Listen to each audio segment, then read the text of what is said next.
And we're back here once again with another episode of the MSK show, and this is going to be episode 360. So I hope you guys had a great day, and I hope you guys have a great weekend that is ahead of you. And in this episode of the MSK show, we have one topic for you guys tonight, and that will be on the Teenage Mutant Ninja Turtles. The last Ronin movie is no longer happening, and that will be the topic of tonight's episode of the MSK show. So, as you guys know, I went to work today, got completely fisted, came home, and then obviously didn't watch porn, and then just went on my computer, basically just got some stuff done, emailed some people. I think I contacted some people about coming on the MSK show after Thanksgiving week coming up. So you're going to be seeing some new faces come on for their first appearances on the show. There was a person that is going to come on, I think not this week. Are you stalking people on Facebook again? No. So this guy that's going to be on the show, I don't think for Thanksgiving week, probably the first week of December, he said, hey, I watched the episode that me, Warren, and Gray did about women being morons for taking Tylenol because they just didn't like what Trump said, right? He said he loved that episode. I was like, yeah, because I'm sitting here Trump could. I almost want to hear Trump go, hey, don't piss in each other's mouths. just to see what they do.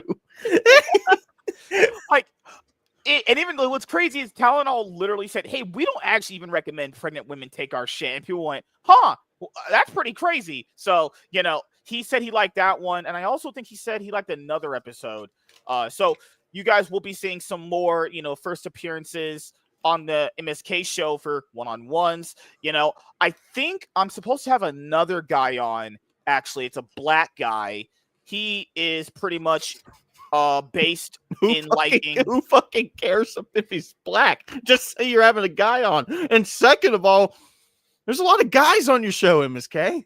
Yeah, a lot of women. I always got criticized for not having black guys on. WZ and Michael and Walter were like, you don't have any black guys on. That's an agenda. Guys, let's be honest here. Black people are poor as fuck. They can't afford computers. Okay, let's just put it out that way. The New York mayor was right. They can't exactly know what a computer is because they can't afford it. So that's the New York mayor lady who was the previous mayor said it. These are just facts. It is what it is. So, because people that always doesn't mean they were true. Even Chaz even always asked me, hey, Miss K, why was there only one black guy that ever played League of Legends competitively? Well, that's because his family wasn't broke. Like, they could afford a computer. Like, the average black person ain't affording a fucking $900 PC because I heard EBT doesn't pay PCs, honestly. Or maybe because black people are actually playing good games, buddy. Do you actually need a $900 PC to play League of Legends? Right. Could you just play it on like an iPad 1? Oh, no. You're going to have your FPS will straight up be like in the thousands. You'll be literally lagging so hard. How about no? But no. So I know I have to contact him because I know I said he was supposed to come on this show, but I think he's going to kind of want to come on when, we talk about like comic books and because there's also a lot of guys that you want. So he's never going to come on then, right? Okay, so I got to go through our messages because I literally forgot what he really wanted to do. So it's because you're going to show us your DMs? This is awesome. No, I'm not Ethan Van Sciver, or creepy van driver, as I call him, actually. Not creepy van driver. So he is a indie comic book creator, from what I know, or he likes to talk about indie comic books. But all I told him was, hey, man, you come on, you got to know how to talk. Like, I swear, indie comic book people are the notorious group for coming on and being like, why do you like comic books? What got you into liking comic books? Well, my dad bought them for me, and I got picked on at school. I didn't realize the show had that kind of standard, MSK. That's pretty funny coming from you, my guy. I'm feeling attacked. You need to know how to talk on my show. As I sit here talking about how much black people stink, how much I don't like women, and how much horse porn I watch on a daily basis. Third one's allegedly, and that's also a lie. But I do not plead the fifth on that one. But beside all that, there's standards on my show. Literally, I can't say more than after I'm going to say this exact sentence right now, and Laps will know what I'm talking about, okay? So if you have a guest on and they can't really actually have a conversation with you, it's just awful. Like, literally, the worst one I ever had. It lasted like 40 minutes, and I was like, dude, I wanted to flip off on this guy because he was so garbage. I'm like, dude, you are fucking It's trash. 40 minutes with men, chat. No.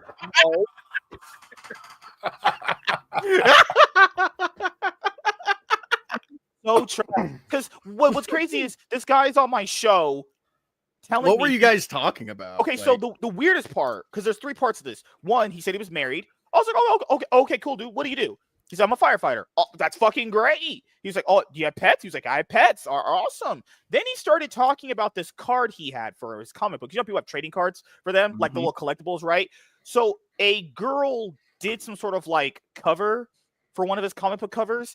I think someone like illustrated and inked it for his comic book, and it also did it for the card, the trading card. It was like an exclusive you can get when you back his campaign. And he would weirdly, obsessively, throughout the 40 minutes I was talking to this guy, go over this card and obsess over this girl. I'm not shitting you. I was like, was it a character he made? No, this is a real life lady that was a cosplayer. That was his friend, you know, that he was like, man, make sure to get this. I forgot her name. I genuinely don't remember this random fucking bitch's name, but like, he was like, get this random girl's, cover on my comic campaign. Get this and you'll get this girl's cover card. I was like, dude, he spent quite literally 15 minutes obsessing over this chick. I was like, thank God I didn't keep that up because your wife, whoo, would have been very mad. Actually, if he was obsessing over a man, would you have cared this much? Yes, I'd be like, wow, hey, you're like his wife. Hey, you're married to a FAG. Like, yeah, she probably should care about those things. But no, like indie comic book people having, oh my God, it like some of the best ones are really good. Obviously, like Warren was one we eventually like took over. I adopted him. I was like, he came on the show and I was like, okay, he's not trash. Okay, good. We can actually have a conversation. Like, this grown man with his own place and his own life. Yeah, I adopted him. We adopted him into the darkness. Vaughn was always Vaughn, Joe M. Sontag, John's Longbox.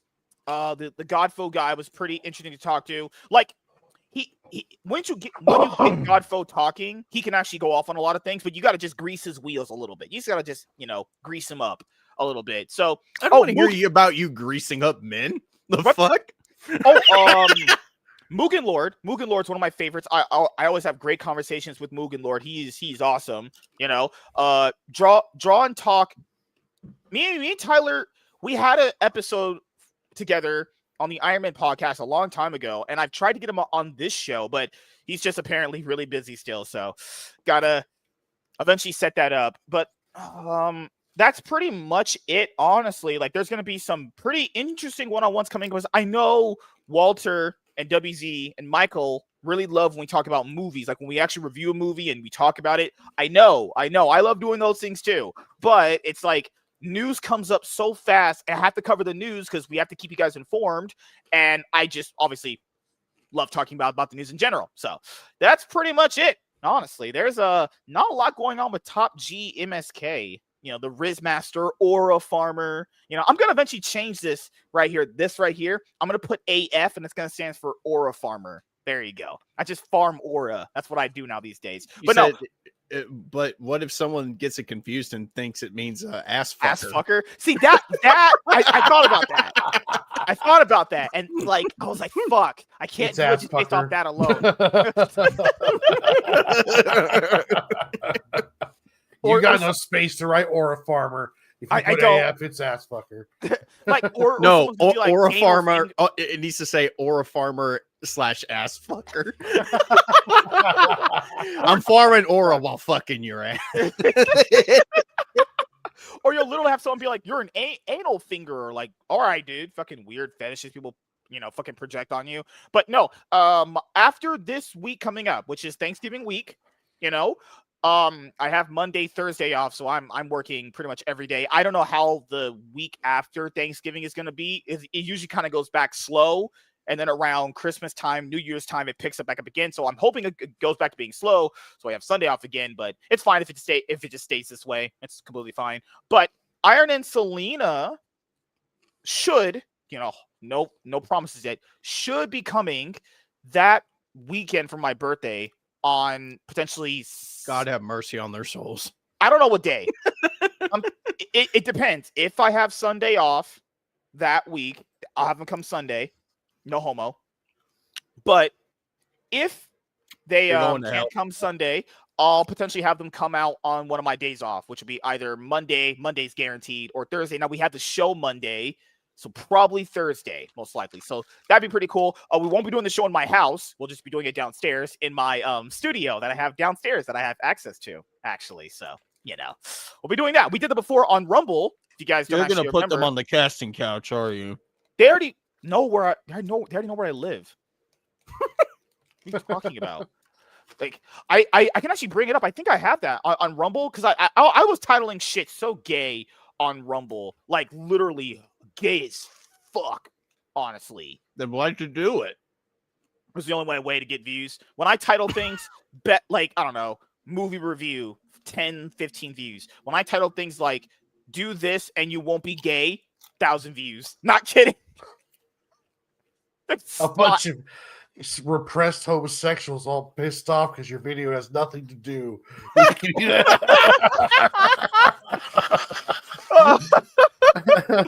Oh shit! No, this is a lot. Yeah. So the last one I had that actually did very well. My title was "White Guys Are Better Than Black Guys." Wait a minute. Did you ever get? So what's the follow up on that thread that you started on Blue Sky? Do you remember that? Oh, when I did the 13 MSK mints. Yeah. Did you ever get banned for that? I don't even know, man. Blue Sky is so trash. I don't even fucking know. Why don't you go check? I'll check right now. Let me see. I don't think it got any traction, honestly. It'd be funny if you did, though. Like, you just got a bunch of people yelling and screaming at you in the. Dude, I totally forgot about the live action Gundam movie that's coming out too. It's gonna have Sydney Sweeney in it. Totally forgot that it exists, honestly. All right, let me see. No notifications. Nope. I should make it pinned, honestly. Oh my god, it got labeled. What? It got labeled. What does that mean? One label. It got limited for intolerance. So they throttled your post. They throttled my reach. No, they throttled my reach, man. I'll show you guys right now. Let me show you. They throttled my reach because I said truth. I just said the truth, and that's all that matters. Intolerance, labeled by @moderation Blue Sky app. One label placed on this content. Men can't be women. Donald Trump is the greatest president of all time. Honorable mention, Charlie Kirk was right. But this one is fine. This one didn't get labeled. Well, they haven't got to that one yet. Oh, the God. algorithm's slow. This one literally says Asians have small eyes. Indians fucking stink. If a woman has blue hair, that means she is mentally ill. It'd be fun. I think the reason it'd be kind of funny if the reason they didn't get to this one is because they got to somebody and the guy was like, you know what? He's out of line, but he's right. This one, they're like, oh, Asians and Indians, you're right. Okay, this one, you get a free pass. But no, this was the time that Iron and Selena came out on, this was a few years ago. It was like 2020.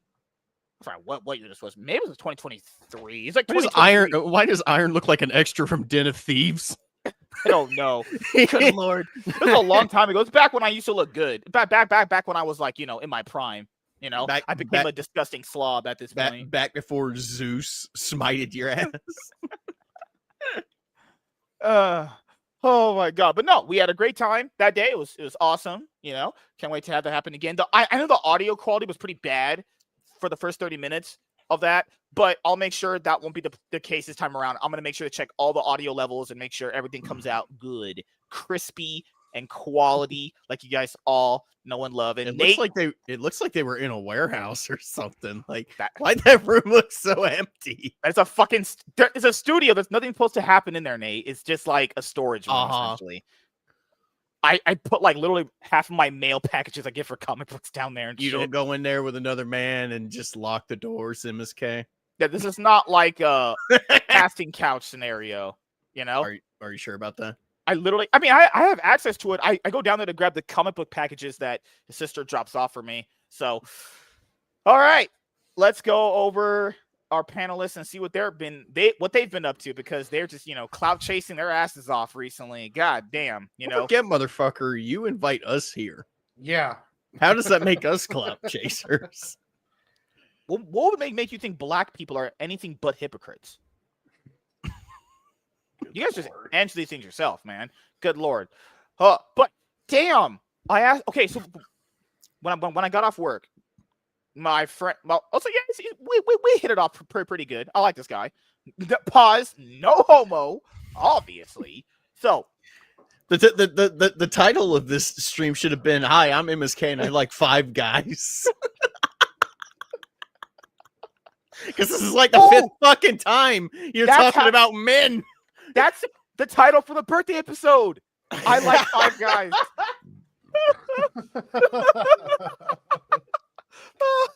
Oh shit! No, the girl that gave us our food. I was like, "Hey, yo, girl. Well, what time are you off tonight?" Because I asked her, "What is she doing?" I was like, "Hey, yo, girl. What are you doing later? What time you get off?" She was like, "Oh, I get off at 1." I was like, "Fuck." So you can come over and I could, clap you up a little bit, but on the floor. No, I obviously I didn't. Hey, yo, girl. What's up? When do you get off? Yeah, I'm trying to have her come over and get. Hey, girl, you want to come over to my place and get clapped? Excuse me, milady.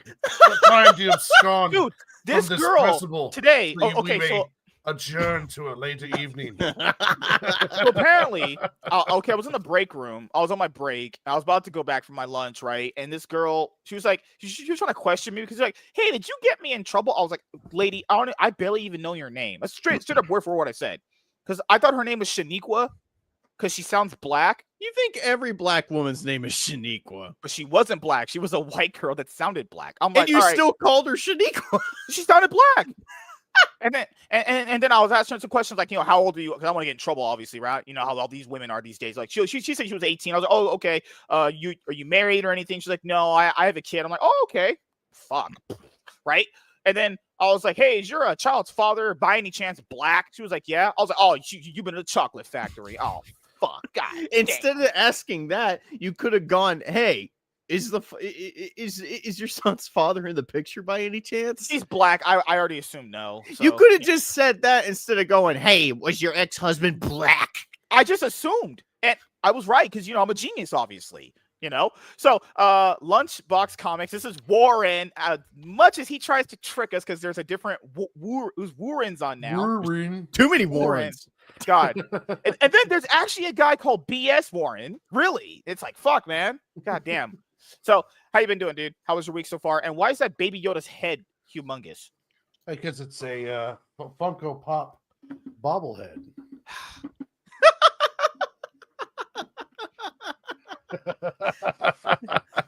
I have been doing good, man. I've been working on I'm on page 19 of the 76 lettering issue 4, and just been doing that. Like, I didn't even game stream last night because it's like game stream for a couple hours or get like 18 pages done, and I just decided to hammer out pages. I was just on the last panel with Laps and Gray and Bob. That was a lot of fun. We went over Rook Exodus, and yeah, it's been a good week. Now I'm here. Hell yeah. Questioning my life decisions. They're growing. Baby Yodas are in the back, and they're all staring at us. Yes, they're all over. Damn it, man. As a kid, don't get them wet. Don't feed them after midnight. I was going to say, as a kid, I really enjoyed Gundam. I think I might eventually rediscover my love for Gundam, actually. I really did like that show. There's a great Gundam series on Netflix. Forgot what it was called, but it's almost like a horror movie it's like very early in the war, and it's from the enemy side, and the Gundam, like, imagine if you're a foot soldier and a Gundam is coming after you. It's really really well done, and it's a good movie. I think it's a show or a movie. I should get MSK to watch Darling in the Franxx then. I think he'd enjoy that. I'd rather have sex with women, actually. It's not a bad show. 24. Well, it's good up until about episode 20. After that, it just kind of falls off the fucking rails.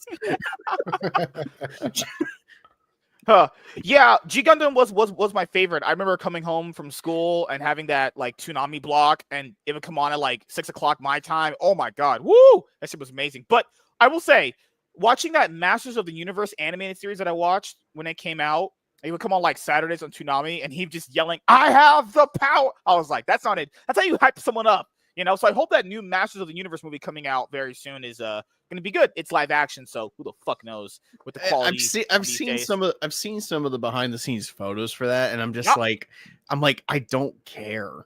Like I don't know if I'm just getting jaded because of like literally like I think about maybe a month ago I got done playing through a Grand Theft Auto 5 story all over again. But one of the characters in that game, Lester, he has a line where he's talking to one of the main characters you play as, and you know they're talking about movies, and Lester goes, none of them interest me. It's all just remakes, sequels, and superhero movies. And of course, this fucking game came out around 2013, so you know it.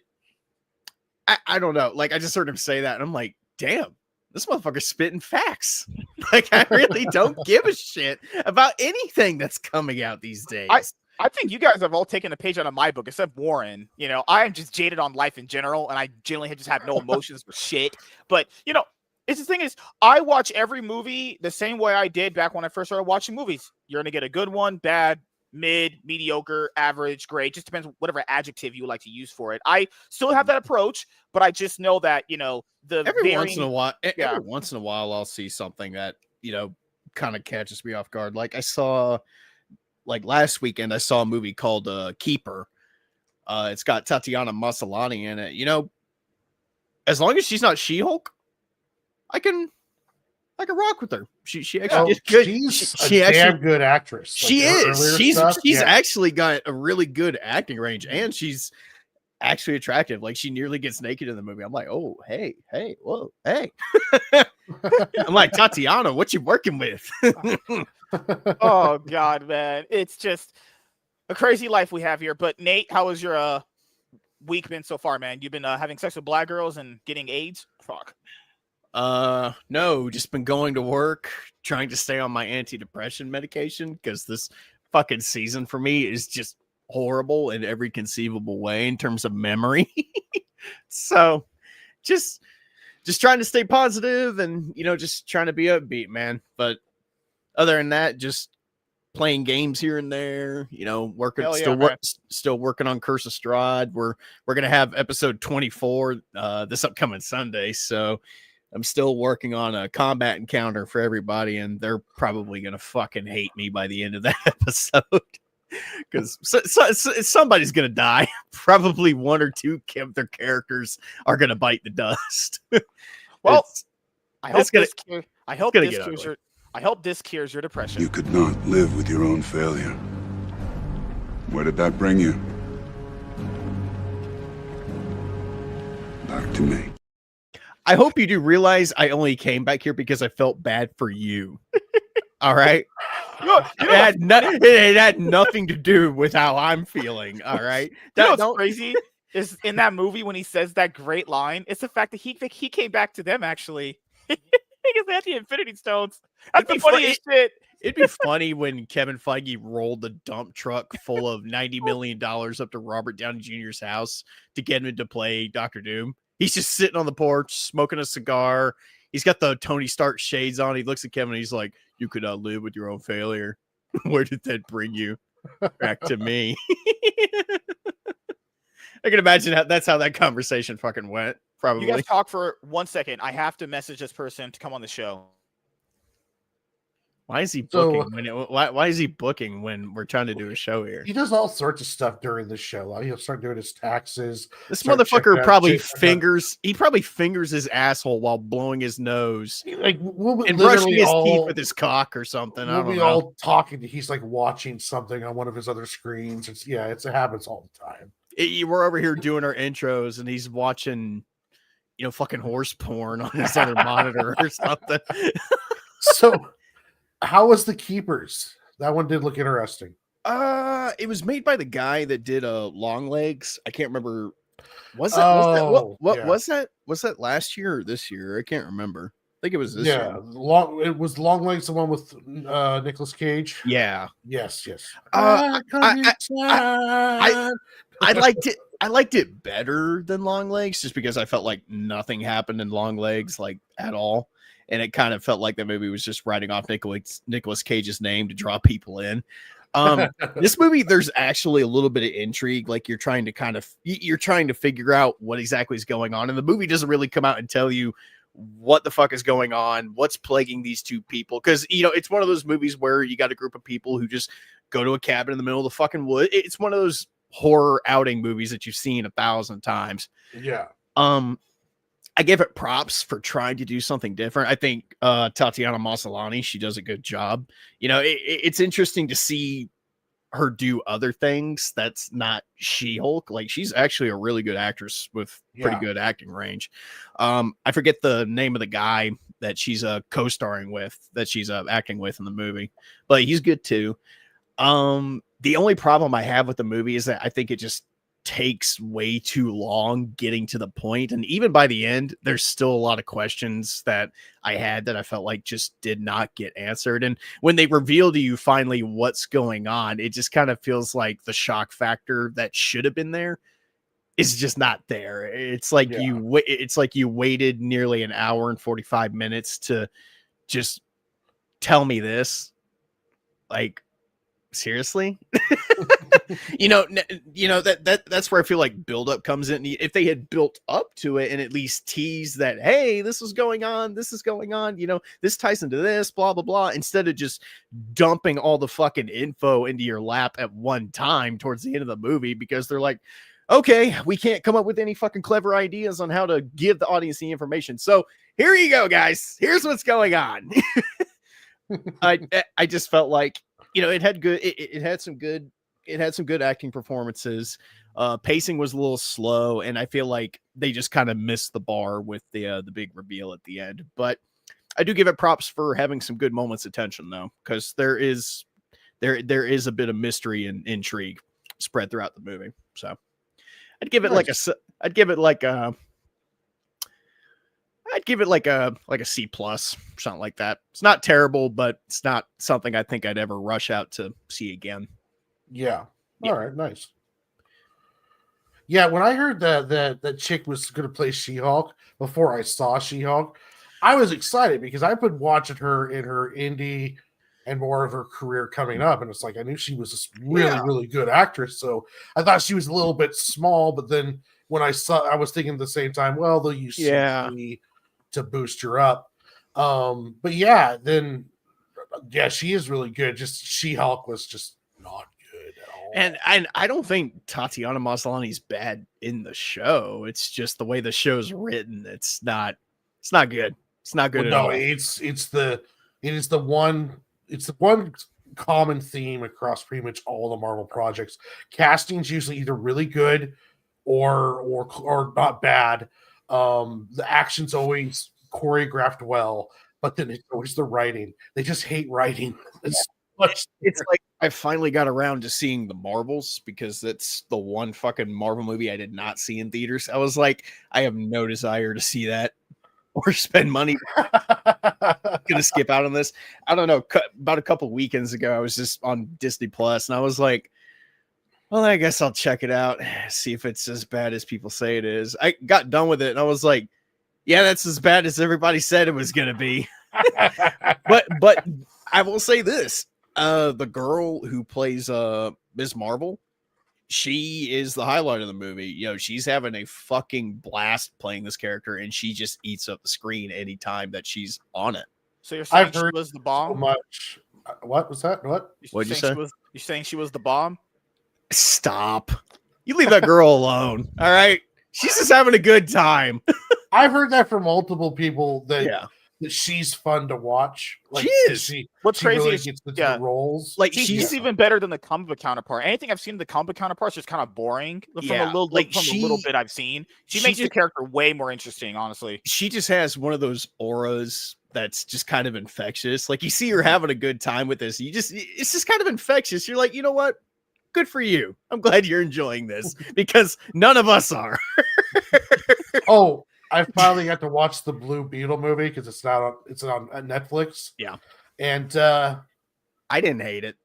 I didn't hate it, but it's got some Mexicans. It's got a lot of tacos in there. Oh my God, will you stop? Fucking Christ. Dude. You went from, yeah, she was the bomb, right? To, yeah, those Mexicans, right? Come on. I will say, though, his family almost seemed like a bad stereotype. It was just to the point of annoying a lot of the times. Like the sister was annoying. Yeah, I liked the kid. I liked the villain, but yeah, overall the movie was like a C. My biggest problem with Blue Beetle is it kind of falls into that category of superhero movies where I'm like, well, did this person really need a fucking movie? Because I don't know how mainstream Blue Beetle is to where Not people a lot, really no. really care that much about that character. I mean, there's Ted if you do Core, it the right, original. if you do it right, you can have it like there's characters that do good on screen that do terrible in the comic books. Like Deadpool has never really had a really good successful run for a long time, but he's like the most probably one of the more popular on-screen characters, and that has a lot to do with Ryan Reynolds.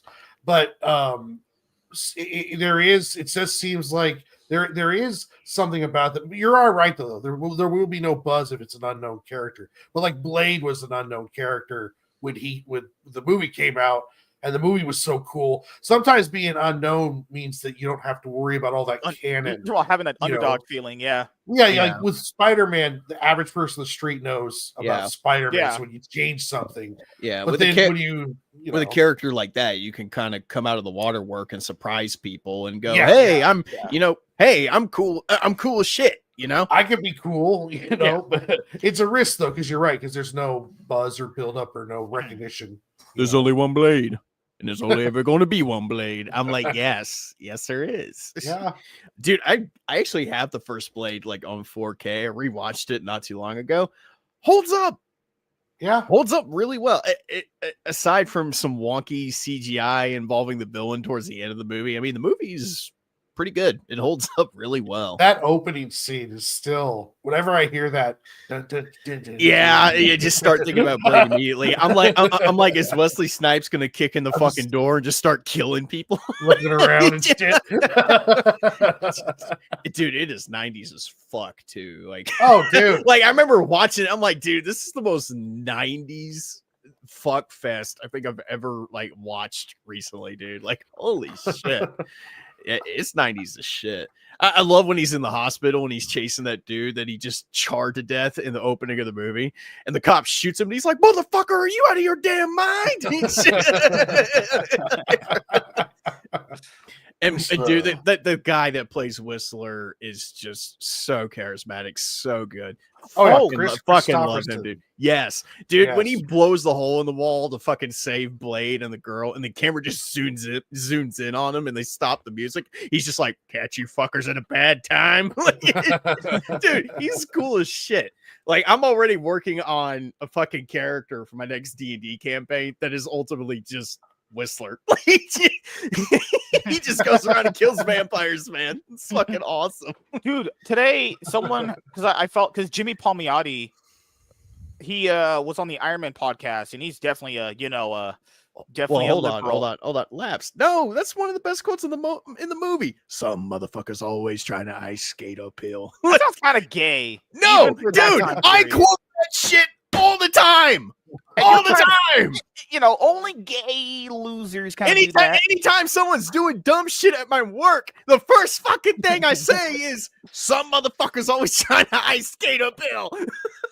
Okay, so today, Jimmy Palmiotti retweeted something, and he retweeted that cringy scene from the Daredevil movie. You know, when Jennifer Gardner and Ben Affleck are in that like school, that playground. I have never seen it.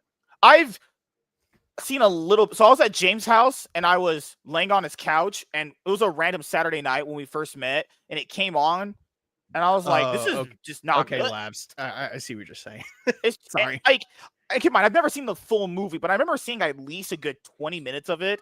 I remember I saw that scene where him and her are doing some really cringe thing in that school fucking yard. Like, what Yeah, the hell is that? they're flirting with each other while they fight.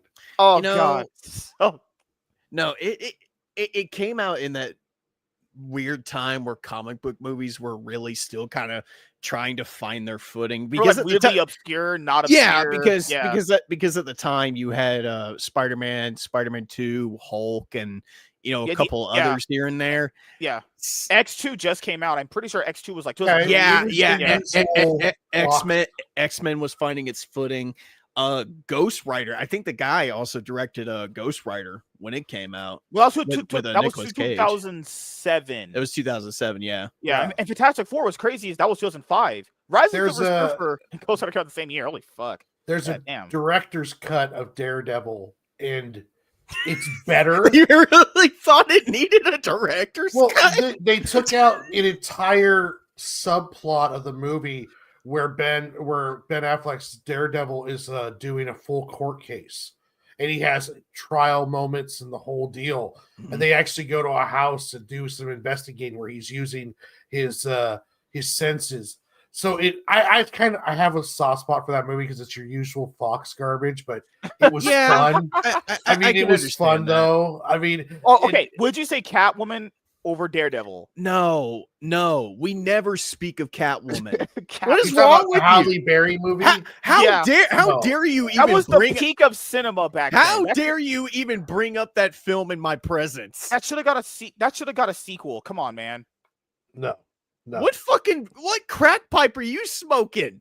Oh man. I'd rather watch Joker 2. I would rather watch hobos fucking in a shoe without condoms, bareback. I'd rather ever fucking watch that movie the again. entire Joker 2 movie. And that was torture. Before I watch Catwoman. Do not let Gray Poupe's propaganda of Joker 2 No, dude. forsake you for realizing that movie is a pile of ass. The only thing I remember from the Catwoman movie is the basketball scene. And I remember it for all the wrong reasons. Dude, you gotta be honest here. She was bouncing some ass there, and I know you like your light skin. Halle Berry is hot, but I just, oh god, like if you ever want to piss me off talking about movies, just bring up Catwoman. God damn. Oh no, that movie is horrible. Like you even like realize. I was with you till the hobos fucking part. I'm not being serious. I'm just saying. My point is, I would rather do literally anything else than ever watch Catwoman again. Would you rather have me jerk you off aggressively than watch Catwoman? No, that's gay. That's true.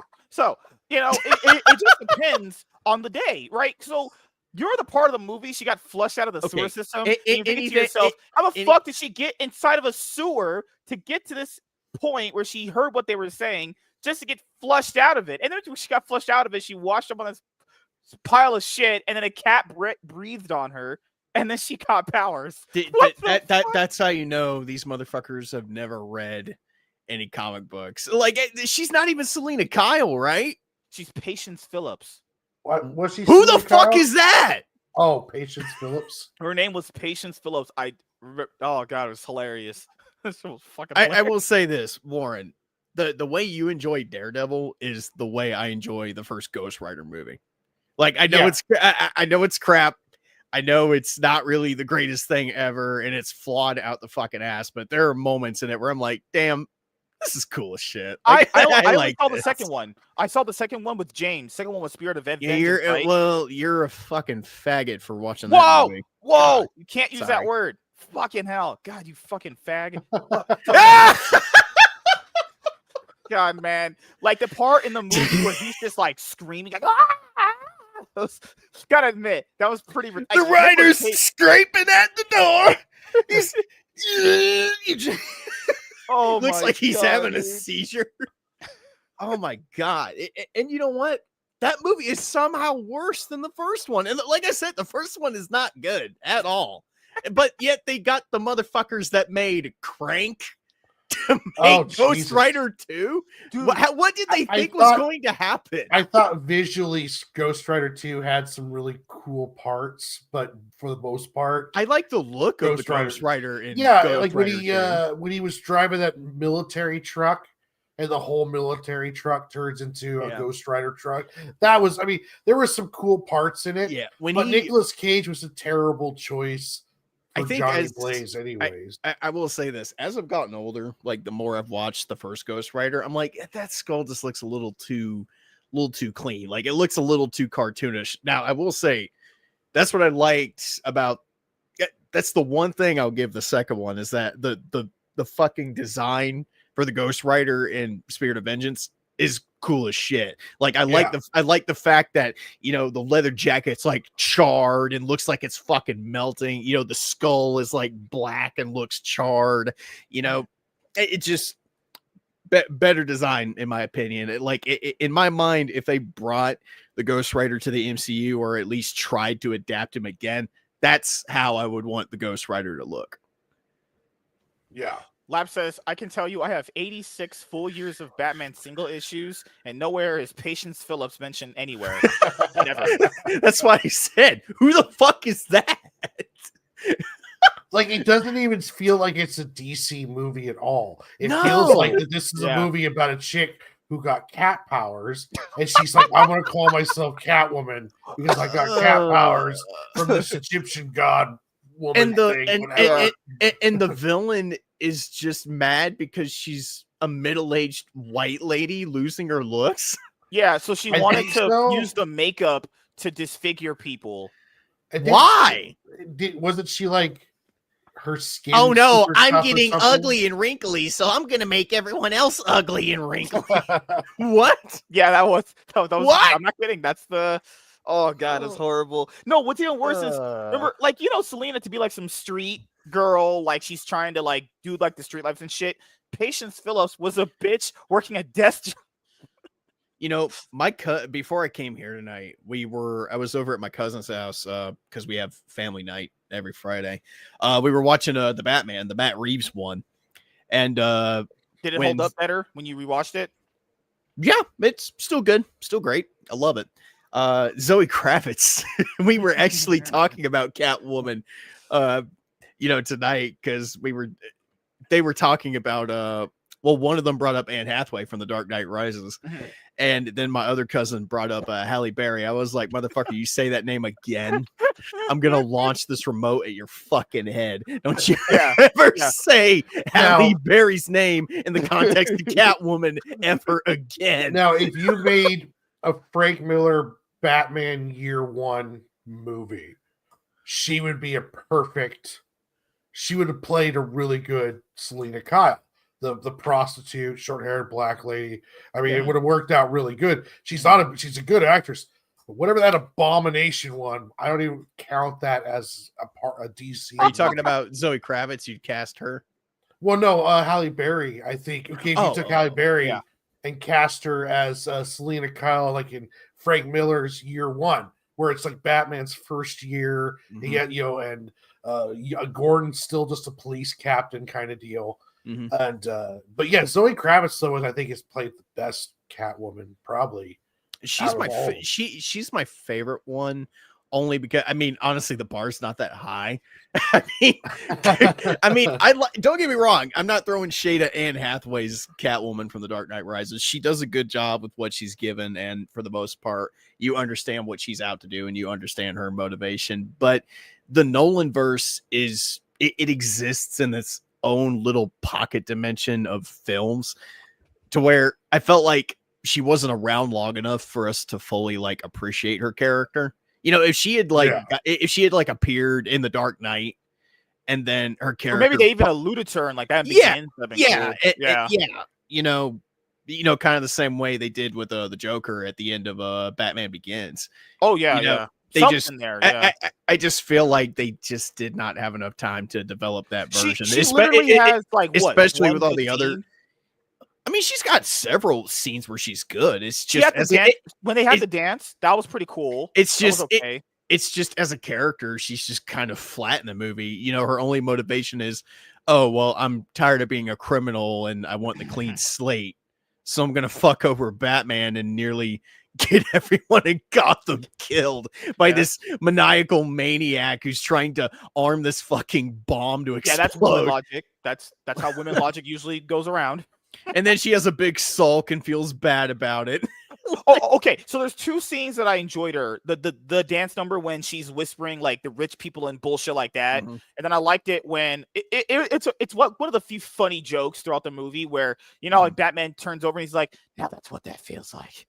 Remember how she disappeared from him like he usually does with other people? That was like the only two scenes she had. That's what I thought too. Like Anne Hathaway, as an actual acting performance, like you could feel like she could do it. I don't think it was Nolan, but whoever was helping direct her wasn't really getting the best out of her. If she had like the voice, she had the sex appeal. Yeah, it was just like the actual performance in the character just did not come through. Like I think she fell never flat. She fell flat in the sex appeal. It didn't come off as natural. I disagree. Like Not I remember when Christian Bale's Batman's trying to help her escape the city, and she gets on the fucking motorcycle and just bends over. I'm like, yeah, baby, just bend over a little more. You call me a horny weirdo. You cannot fucking tell me that if Anne Hathaway kicked in your fucking door wearing all leather, wearing the exact same Catwoman getup from The Dark Knight Rises, you wouldn't hit that shit.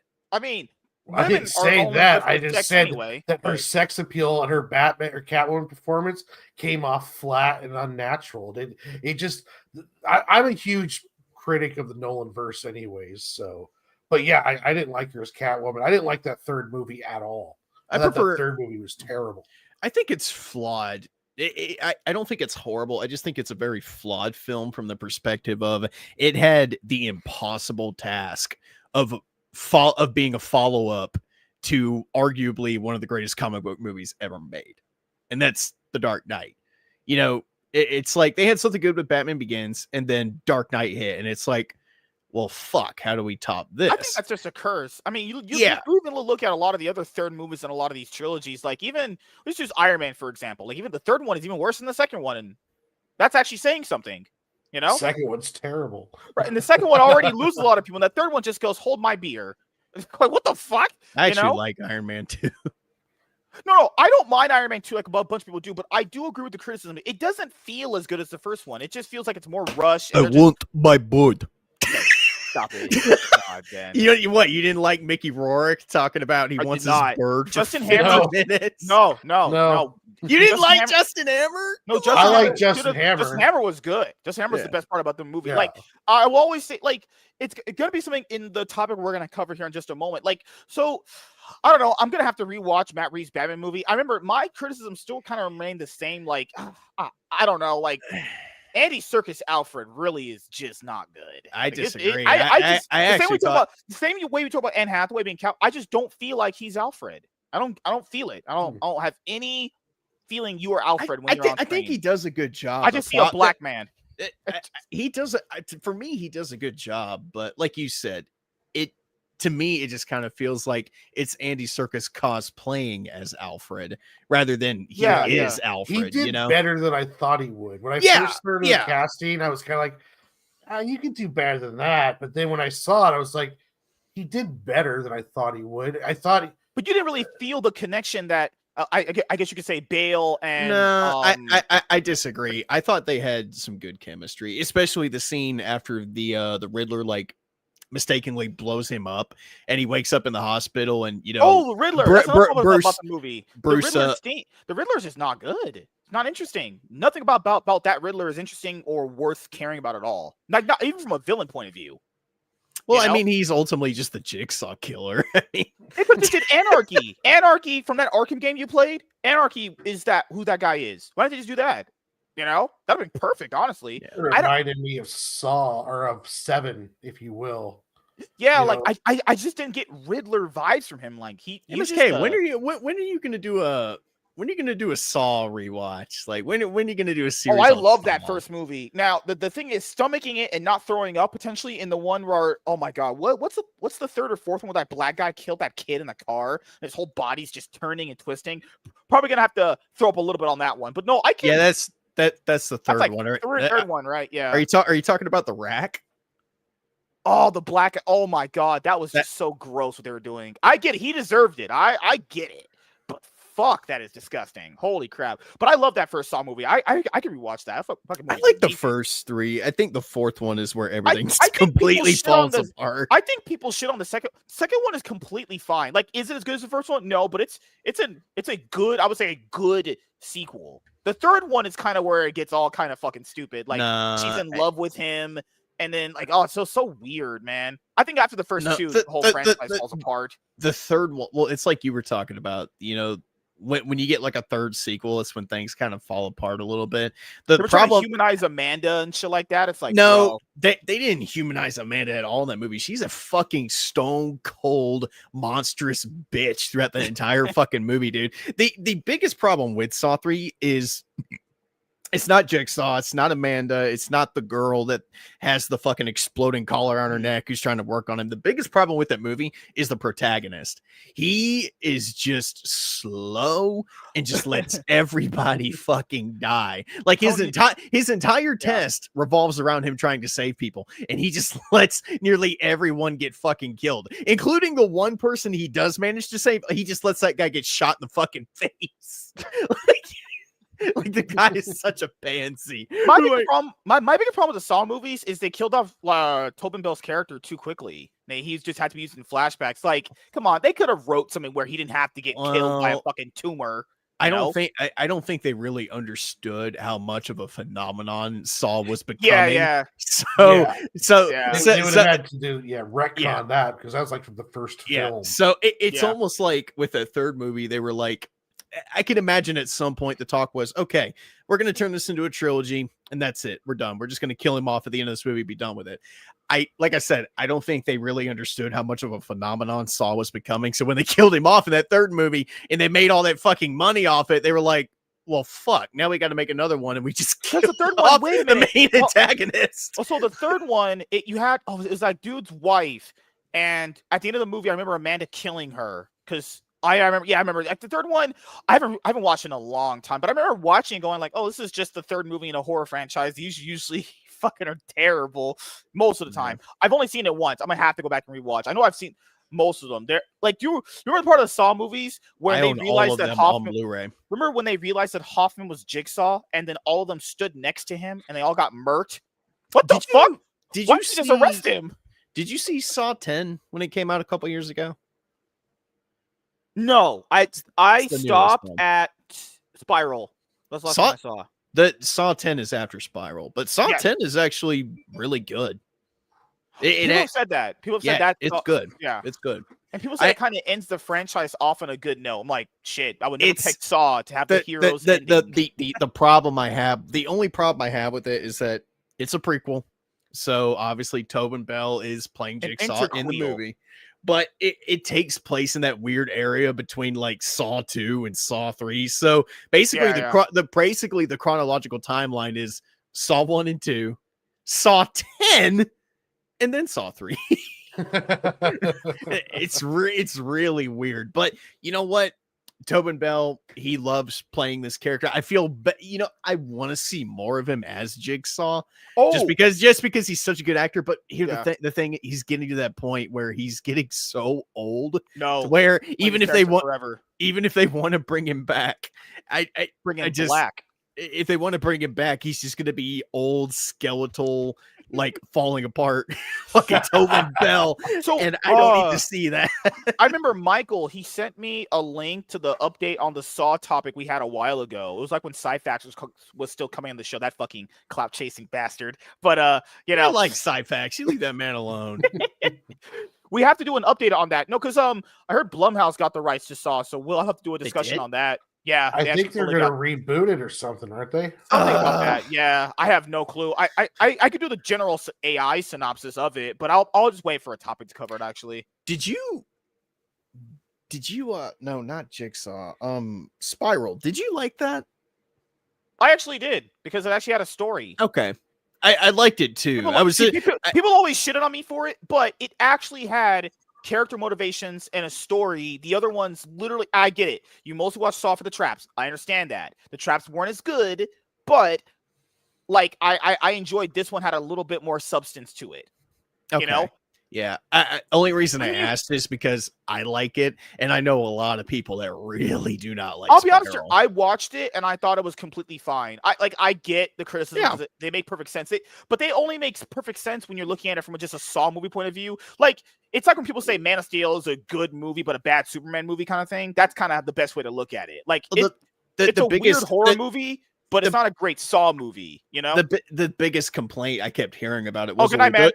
the biggest complaint I kept hearing about it was, oh, it doesn't feel like a Saw movie. I'm like, I disagree. This feels like a Saw movie. It just doesn't have Jigsaw in it. Like, I'll be honest, when I watched it, like, you have that part of the movie where nobody can trust each other. You could tell who was the bad guy when you pretty much See, watched the movie. So I remember, so if I ever gave a review of it, so if we ever did like our movie, you know, we used to do back in the day, like the movie projects where we would watch all the movies in order until like a new one came out for the series. I enjoyed watching Spiral. Now, will it hold up if I give it a rewatch? I don't know, but I remember I enjoyed watching it when I did. I mean, and people always tell me that I'm the negative one. Do you know how much hate I got on the show when I said I liked the movie? No. I mean, like, I enjoyed Cruella. All I said was like, you probably shouldn't just. I can understand why people hated you for that one. Cruella's fine. But I said, hey, if you take her, if you call Cruella anything else but Cruella, this is a fantastic movie. The problem is Disney's stupid and they called it Cruella. So. The only thing I took away from Cruella was, oh, she wants to make coats out of these spotted dogs because some spotted dogs years prior just happened to chase her mom through the fucking house and off a cliff, and now she hates spotted dogs. Okay, like, fuck you. Good like, Lord. Nate, you're a horrible person. Okay, so Halloween 5 is horrible. Was I Halloween don't blame 5? him for that. Halloween 5 was awful. Like, Halloween 1 through 4, you can always debate on. Well, besides the original, No, like, those are always like interesting. But Halloween 5, when it gets to that part of the movie where it's just that little girl just screaming retardedly, and you could tell that she's just straining her voice to scream harder. It's like, bro, what are we doing here?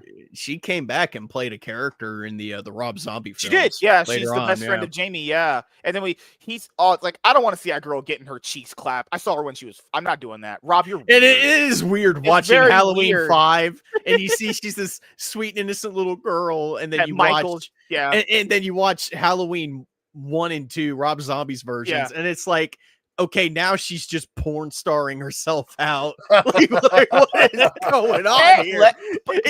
You almost feel gross watching her. You're just it's like, so dude, I just couldn't look at her the same way. I was like, that's because you could tell by her face that's the same girl. And then she's like, oh, I gotta invite my boyfriend over. So here's the thing.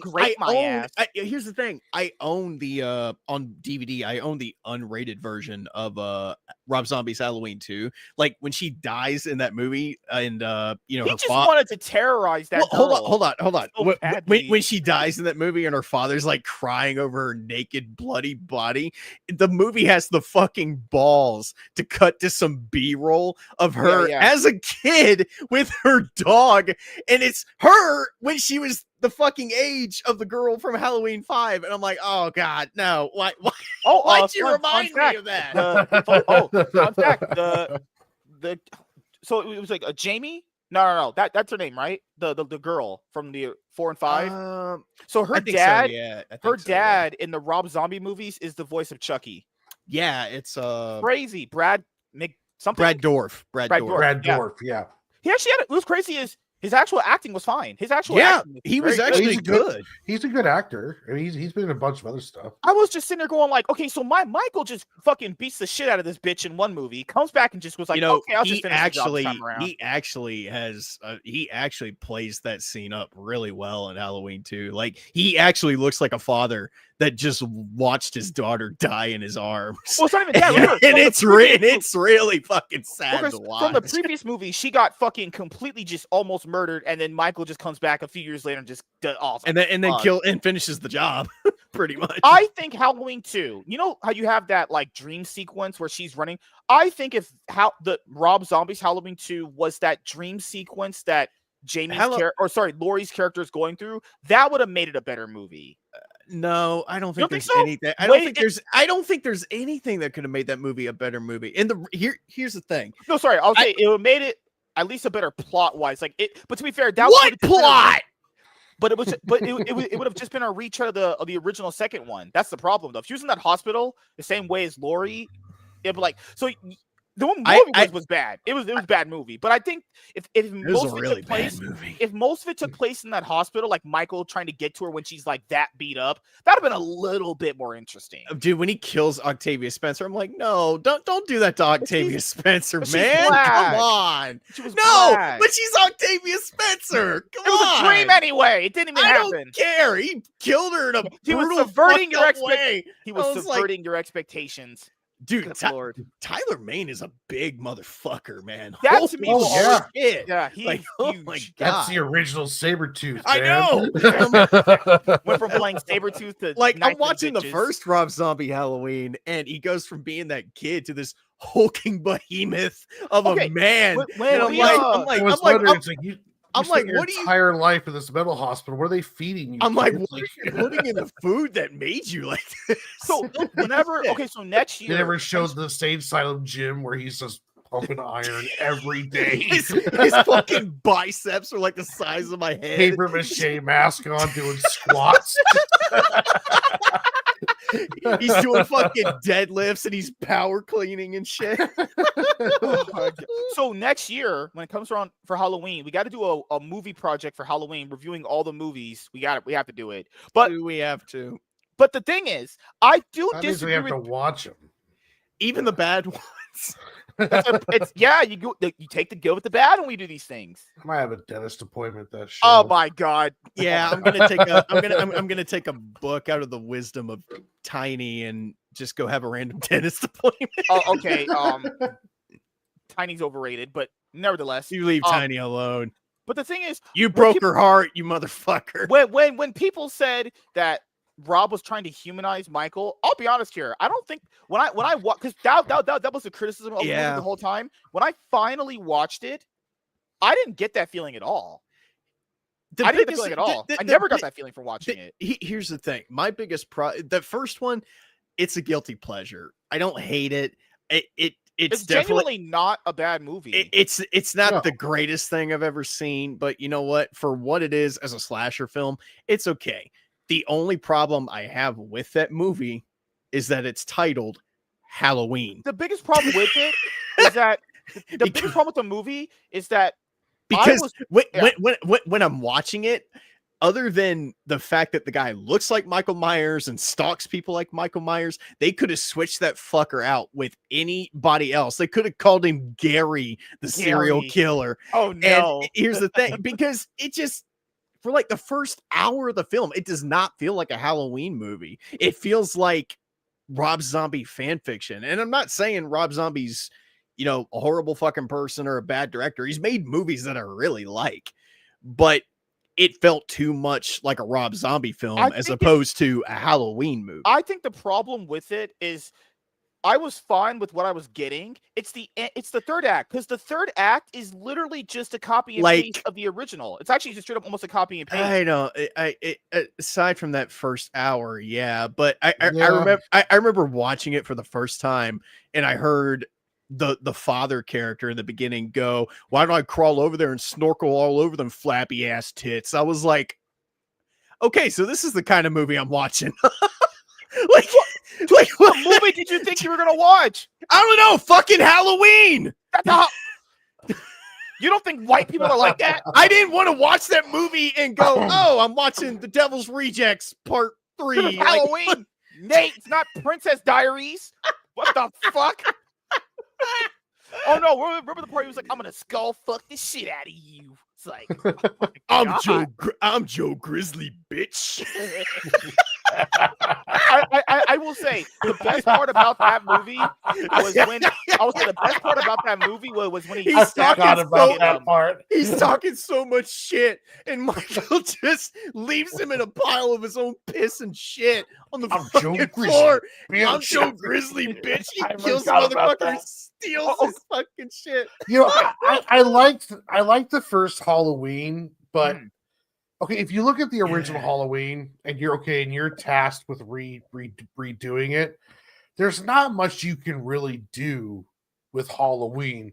It was a pretty simple story, and they never Yeah. explained anything. No. And it was your by the numbers slasher flick.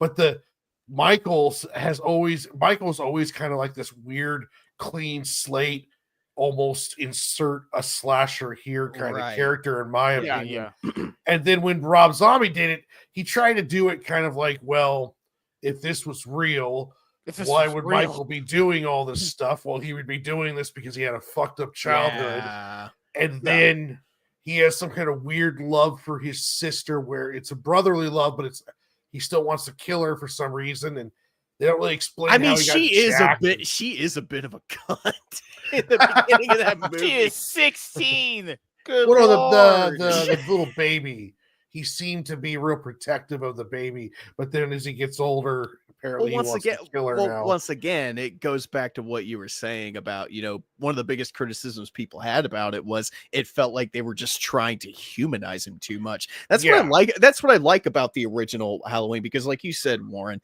Michael is ultimately just this clean slate for slashers. He doesn't have a reason. He doesn't have a motivation. He just does it because he's fucking evil incarnate. Like that's but there's no even supernatural thing kind of confirmed. It's like he does do some supernatural stuff. Like he can take a bullet. Like he's been shot multiple times. I shot him 6 times. And he gets back up. But there doesn't seem to be. But he's always been kind of a clean slate. Like but that's what I say would be the problem with this movie is once you already get into that, like I'm gonna give the slasher a backstory, you're already gonna open a can of worms that isn't gonna be good for most. Yeah, it's like giving Wolverine an origin. Now you're stuck with it. And when you try to give Michael Myers an origin where you humanize him, like it would have been more interesting to see something along the lines with Jason, where he is a disfigured kid who gets picked on, and then his mother goes crazy. That's kind of interesting. With Michael, it's kind of like, well, either you're going to create something, and you better hope the fans like it, because if they don't, like he could have went another route where it's like the kid gets possessed by a William Shatner mask. I mean, it just it just doesn't work for me, because we all have this preconceived notion of who Michael is in our head. So when we're watching this movie, and the first 25 minutes is him just being shit on by everyone in his fucking life, and he picks up a fucking knife and starts killing everybody. It's like you know what? I'd probably do that exact same thing after just being treated like shit for so fucking long. I will say this: the reason why I don't think that he was trying to humanize Michael is there's the part in the movie where he was just randomly just murdering animals. He was just murdering animals. That's true. He killed that bully too. He turned Michael into a serial killer. All of the precursors for a young possible serial killer, like killing the animals. He essentially just turned Michael Myers into a psychotic serial killer. Like he's a Jeffrey Dahmer or a John Wayne Gacy kind of deal. But no, you both are right. Like once that first hour's over with, it ultimately just kind of turns into a shot-for-shot remake of the original. The action's almost the same. When it's the third act, and he sees Laurie being like walking with her friends, it's literally pretty much a shot-for-shot of the original. That's my problem with the movie. Is this is just me? Can I speak for myself? I was fine with what I was getting. Is it like, okay, if you're gonna do your own thing, you never said I hated the first one. No, because for me, like I just said, if you're gonna do your own thing, you should probably see your own thing all the way through. Don't do your own thing and then be like, hey, now I'm just gonna copy and paste the original. That's lazy. Like that's just straight up lazy, honestly. And the first one's iconic. Like what he did, with what they had barely any budget, and he did some genius stuff. There's that one scene where the sisters, like, or the Jamie Lee Curtis is like, I believe in a hallway, and Michael, you could just barely see the white of his mask in like the black of the closet. It's creepy as shit, dude. Such a great scene. Like the way they filmed. My favorite scene in the original was when she gets out of the house and you see that moment where she tells the kids to go out back or whatever, or go upstairs, and then she looks over and the window's open and she's like, fuck. That's the most like dreadful moment. Because like, remember how she locked the doors and everything, and she looks over in that one isolated scene, and she looks at that, and the window's open, and he tries to stab her. Oh, I was like, fucking hell! That first one is so good. I did like Malcolm McDowell's performance as Loomis in the movie. Like he's actually one of the highlights. for me in that movie. I think he Oh just my god. The reason why I know he wasn't trying to humanize him is when Michael was, in that penitentiary, he just straight up murdered that person. The Rob Zombie one, the 2007 she was one. talking shit about his sister. Yeah, that's how you know he's not humanized. Like, come on, there's no way he was humanizing him. He just She's straight up like, murdered someone else. he's looking at a picture of his little baby sister, and she's like, "Cute baby, couldn't be They related just to split her you." throat. No, she's like, "Couldn't be related to you," and he just looks at her like, "Bitch," like. She shouldn't have been talking shit. She might have lived. I will say the part that kid already loses the humanity point is when he was murdering the animals, then he murdered the bully, then the family. Actually, no, that too many years of spy kidding turned that motherfucker into a dick. He deserved to die. God, man. That was Junie Cortez from Spy Kids. That's who he killed. Oh, Spy Kids out here turning into serial killers. Yep, that's what Disney does to people. Fucking hell. I mean, look what happened to Ariana Grande. And the thing is that movie made so much money when it came out. And the thing is, originally Rob said that he didn't want to come back and do Halloween 2, but the studio offered him so much fucking money to come back and do the second one. That movie came out the same year Transformers did. Yeah. Well, he said that he told the studio the only way he was going to come back is if they basically took the reins off him and just let him do whatever the fuck he want. Well, big mistake. That's how we ended up with Halloween 2. No, he did a Joe Rogan podcast episode on it. He said basically the studio's meddling was insane. He said, "Oh yeah," he said every day, and he said he was fighting with the producers like every fucking day filming the first one. Because and you know what? It's probably because he was trying to do some Rob Zombie shit, and the producers were like, dude, "No, you can't do that." Knew Universal higher ups in Universals hated this guy because what Halloween movie ever in that franchise got released in June? I remember I was a freshman in high school. That movie came out in June. You knew they were already trying to put it out and just have it and just forget about it. It would make sense to release it around, I don't know, the fucking holiday that the movie's based around. No. I'm not shitting. Rob Zombie's Halloween released in like June 11th, some shit like that. I was too young at the time it came out. Halloween I think 2009 came out. I never saw trailers for the first Rob Zombie one, but I remember seeing a trailer on TV for the second one. Sorry, I was wrong. It came out. I thought it was June. It was August 28th. I think at the time I was just getting into horror films, and my mom saw me watching the trailer and she was like, nope, you were not seeing that. You were the trailers. It was like the epitome of evil returns and things. Oh yeah, but you know what's crazy? Rob Zombie, Halloween, he just did the Devil's whatever, the Devil's Rejects. He did House of 1,000 Corpses. So people were kind of like, oh yeah, this is going to be nuts. And then we got, which was more like a serial killer documentary until about 3/4 of the way through, and then it just turned into a shot-for-shot remake of the original. Yeah. What's crazy is they were gonna do a third one with Malcolm McDowell and Brad Dourif thrown in. The third one was gonna be called Halloween 3D, but Rob Zombie didn't want to come back for the third one. Wait, why was he an option? What the fuck? Why was he an option? Money, man. Money makes the world go around. Like I said, they offered him a shit ton of money to come back for the sequel, and he was like, I'm not doing it unless you motherfuckers just let me do whatever I want. And they were like, yeah, sure. Big mistake. You knew that movie was cooked the moment they put it out, like not on Halloween. That shit dropped in August. Here's what I'll say about the second one. You could almost watch maybe the first 25 minutes of it and shut it off right there. But why was the movie so dark? The movie's just dark. That's this weird dark color palette. It's dark. It doesn't make any fucking sense. Like they're trying to use the white horse and white horror? The ghost of his mother is some weird symbol for Michael's rage, and it's like I don't care about any of this shit. This is a fucking Halloween movie. I just want to watch Michael Myers kill people. That's it. Do you remember that ugly cry that bitch did? She was like, I'm Michael Myers' sister. I was like, bro, dude, she is fucking and here's the thing. Rob Zombie pulled a George Lucas with Halloween 2.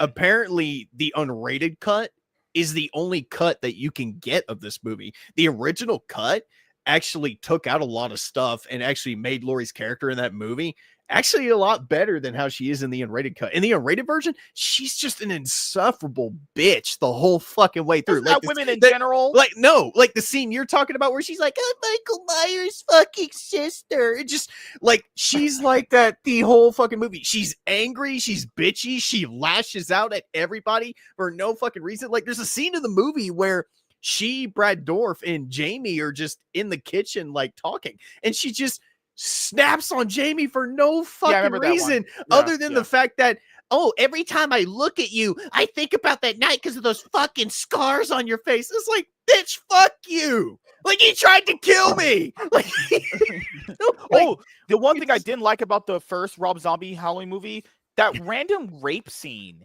Just there. It's so gross. It was just unneeded. Same thing with the original. The unrated version of the first Halloween Rob Zombie film is the only version you can find.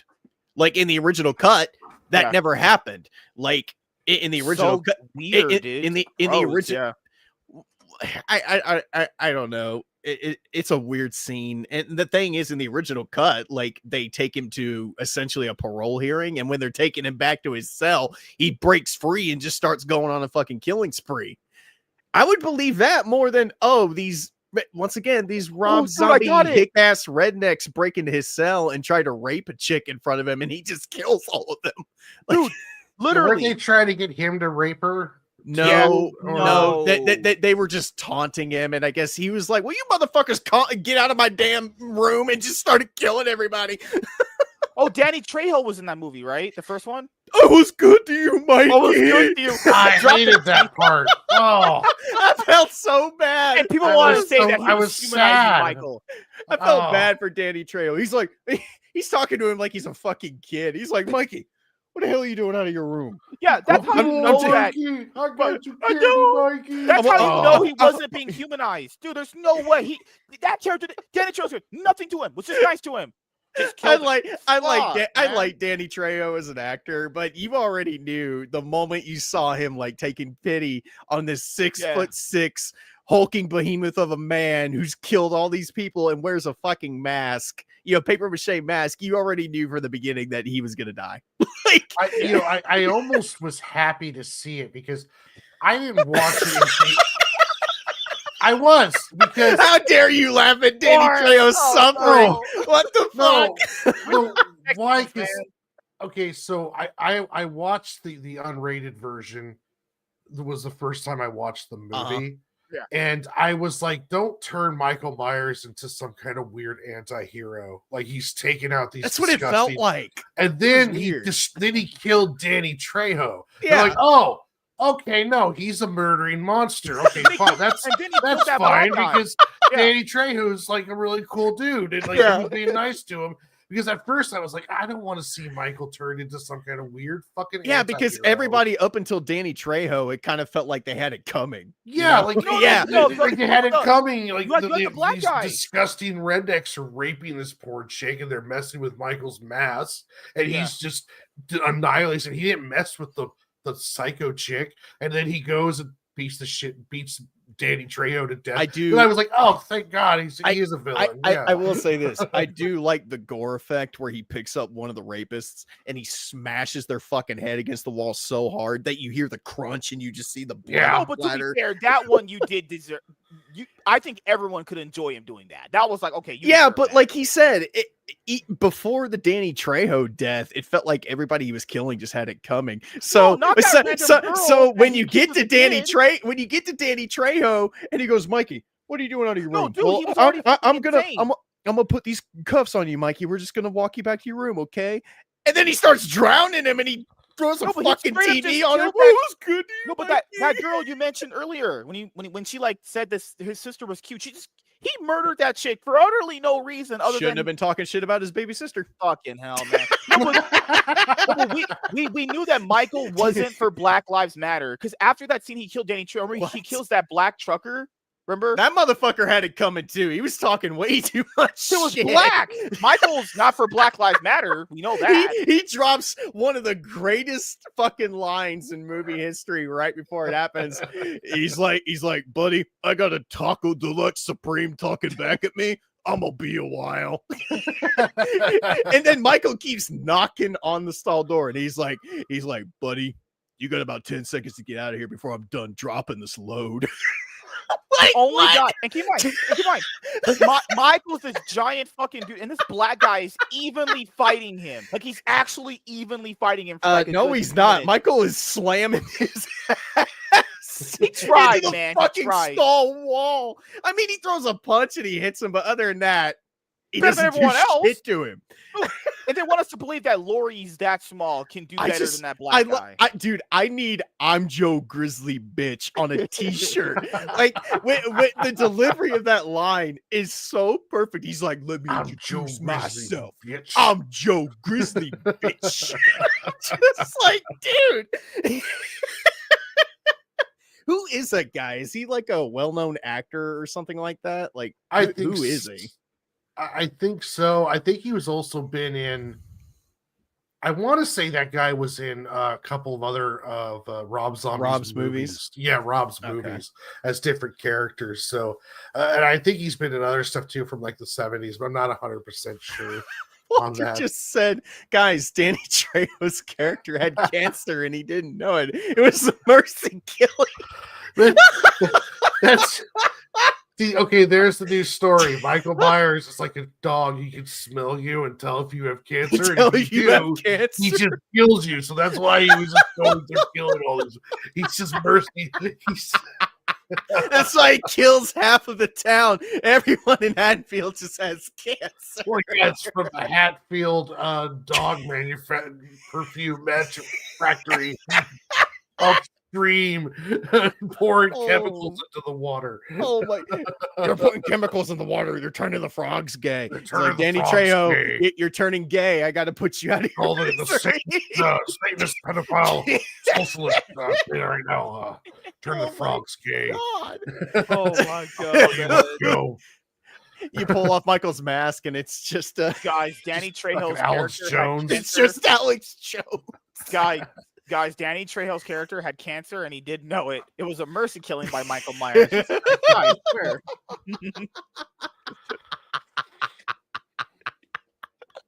Like I said, I don't hate the first one. I think anytime when someone says Rob was humanizing him, that's bullshit. No way. It's got some decent kills, and then up until the point where it just kind of turns into a shot-for-shot remake. Even then, it's still watchable. Michael's intimidating as fuck throughout the whole movie. I was like, Tyler Mane is one of the best looking Michael Myers ever. He is. He's big. And he's the most brooding. intimidating. Yeah, he's intimidating as shit. It's just, he's good. He does a good job until they turn him into fucking hobo Michael in the second movie. And that's another thing. That's another thing too. He speaks. He speaks in the second one. Allegedly. No. He rips off his mask, and before stabbing Loomis, he goes, "Die!" Like, how do we know that's not Sabretooth? He was channeling Sabretooth in that moment, because that's what he fucking looked like. How do we know he wasn't just channeling his inner Sabretooth, going "fuck you"? He thought Dr. Loomis was Wolverine. The only problem with Dr. Loomis and he was a weird con man. Like, that sucks. He's not like that in the first movie. He's more like that in the second movie. The second movie is just a random con man. Like, all right, dude, I guess. Oh, but we got to go to the topic because we have quality discussions we have to make here. Obviously. This was a good conversation. What are you talking about? I don't like you clout chasing fucking bastards at all, honestly. But give me 1 second here. Damn, Warren. He really doesn't like us. You heard this man, right? Yeah, I'm numb to it now, so... It's like whatever. I bet if we started talking about horse porn, he'd be right at home. Speaking of white horses and Rob Zombie's Halloween too, just jokes. Was Michael into horse porn? I don't fucking know, dude. What were those horses for? I told you. Apparently, according to Rob Zombie, like the white horse is like a manifestation of like Michael's rage or something like that. Like I don't know. I think Rob Zombie just snorted a whole line of coke and did a bunch of drugs before shooting that movie. This is how I knew this movie was fucked up. Like the moment in the beginning where the two paramedics are in the van transporting his carcass to a morgue, and they're talking about fucking dead chicks. Because it's one of the girls who died in the previous movie. And he's like, "Did you look at the naked chick? She was Fine fine." And it is gross as shit. Like dialogue ever. Like they're zooming in on the guy's like fucking mouth as he's talking, and he's got the most disgusting looking fucking teeth of any human being I've ever seen. And he's talking about fucking corpses. And I'm like, what? I'm like, why are we having this conversation in a fucking Halloween movie? What is going on? That's the same thing I say when I talk to you guys on this show. Fucking hell. So now I will say he did have a really cool joke. He's like, what's the difference between jam and jelly? And he says, you can't jelly your cock up at dead girls. Got peak dialogue right there in those movies. I know, right? Or, dude, what is one thing a black man and a white man have in common? Tyler Mane. Neither of them want to take care of a black kid. Is that why no one wanted anything to do with Michael in the first Rob Zombie movie? He's secretly black. Oh God, he's doing white face the whole time. Oh my God, man. Maybe that's why he wears a mask throughout the whole movie. No, like, dude, the same way people feel about. I mean, Rob Zombie told me too. It's a fucking trash movie. Oh, that's I horrible. couldn't stand Halloween. Halloween Kills is literally. I get it. Halloween 3 is even worse, but Halloween Kills, that final act of Halloween Kills, I'm not kidding you, is the worst final act in a movie I've ever seen. Nothing. It's god awful. It's a better movie than whatever the fuck Halloween Ends was. No, you just need to stop making Halloween movies. Like, fuck off. Halloween Ends wasn't even a Halloween movie for like an hour. Yeah. Oh no, dude. Whenever we go over Halloween Kills, has the worst ending of a movie. It's quite literally such garbage. My brain fried in the seat watching that movie. We had a packed crowd. I lost my debit card. That night, so I had to pay with my fucking Cash App card. That's my savings account card. And I sat there watching it like this, and I literally just did this. And people were looking at me like, "Dude, are you okay?" I'm like, "Yeah, bro. I'm okay. I'm just witnessing dog shit on the screen." And they're just laughing when I said that shit. Halloween Kills. My brain, I'll never watch that movie ever again. I was watching peak cinema when she kicked open the door and the door hit the girl with the gun and the gun spun around and she shot herself in the face. I knew at that moment I was watching peak cinema. I knew I was watching peak cinema in Halloween Kills, where Judy Greer's character could have just went with her daughter. Her daughter's a fucking broken leg. Walks into Michael Myers' house up to the very top of the house and just gets stabbed by him. Just absolutely one of the worst fucking movies I've ever seen in my entire life. Absolute peak horse. Have you seen Halloween? Goodbye. That's just me and you. Have you seen Halloween Kills, bud? I did. It was peak shit. I'm talking to Warren. Awful. No, I don't like Halloween. All right. I'm not going to play the whole clip, but this is what I'm talking about right here. No, we got to go with the topic. We're getting late. It's literally just a second. Like, come on, dude. No. I'm going to get... Oh, God, I hate you. Hold on. Like, no, I want... All I hear is... Golly. Like, I want him to see how fucking dumb this we're shit getting is. For that. Oh, hell no. No, we're not. No, if it's like a second, come on. No, you don't. Nope, that is a no. We can't. We do audio and quality here. Yeah. You've been seeing this shit? It's not going to get dinged if it's... Oh, okay. Can't. Dude, I tried. Dude, YouTube's very strict now. I am clean, cut, and precise. When have you given a fuck what YouTube thinks? Since I've sucked them off constantly. Damn, that's probably the most truthful thing you've ever said in your whole life. I was lying. I was lying there too. I was raised in a broken and abusive household. This chicken is cold. Oh, God. What the fuck?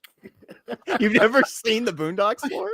No, you just got done talking to us about copyright and you can't play this, and then you play that. And then you play that. I'm a hypocrite. I'm black. Well, what can I tell you? So I'm gonna All right. butt fuck your granddad with this broomstick. man, that's the fun, bro. That's the funniest thing. I was should in- just blow myself up right now. They're like, no, no, dude. Oh my, that is the funniest episode in that show when she was like, "I'll butt fuck your grandma." They're like, "No." dude, she practices a martial arts form that's so badass that it has its own sound effect when you say it. Wasn't it like Wong Fu or some shit? No, it's coup d'etat. And every anytime someone would say coup d'etat, you'd hear hiya right after it. And then remember, in her ear, she had the Shaniqua fat bitch. She was like, "Oh no, girl, You you know what? That whole episode is a cautionary tale for any guy that's trying to get with a woman, and the woman has an obnoxious fucking best friend who's single. And just does not want to see her fucking friend happy at all. Remember part of the episode where he was like, "Well, who are these others?" That shit is fucking comedy, man. I'll never forget her saying I should just blow myself up now. And she pulls off her shirt and she's got this fucking vest with all these grenades on them. It was the ugly cry she did. Remember, she was like, I was like, what? This shit was so trash. Oh god. Shit, man. I love the episode title of that episode too. Isn't it like Revenge of the Kung Fu Wolf? No, bitch? it's Attack of the Killer Kung Fu Wolf bitch.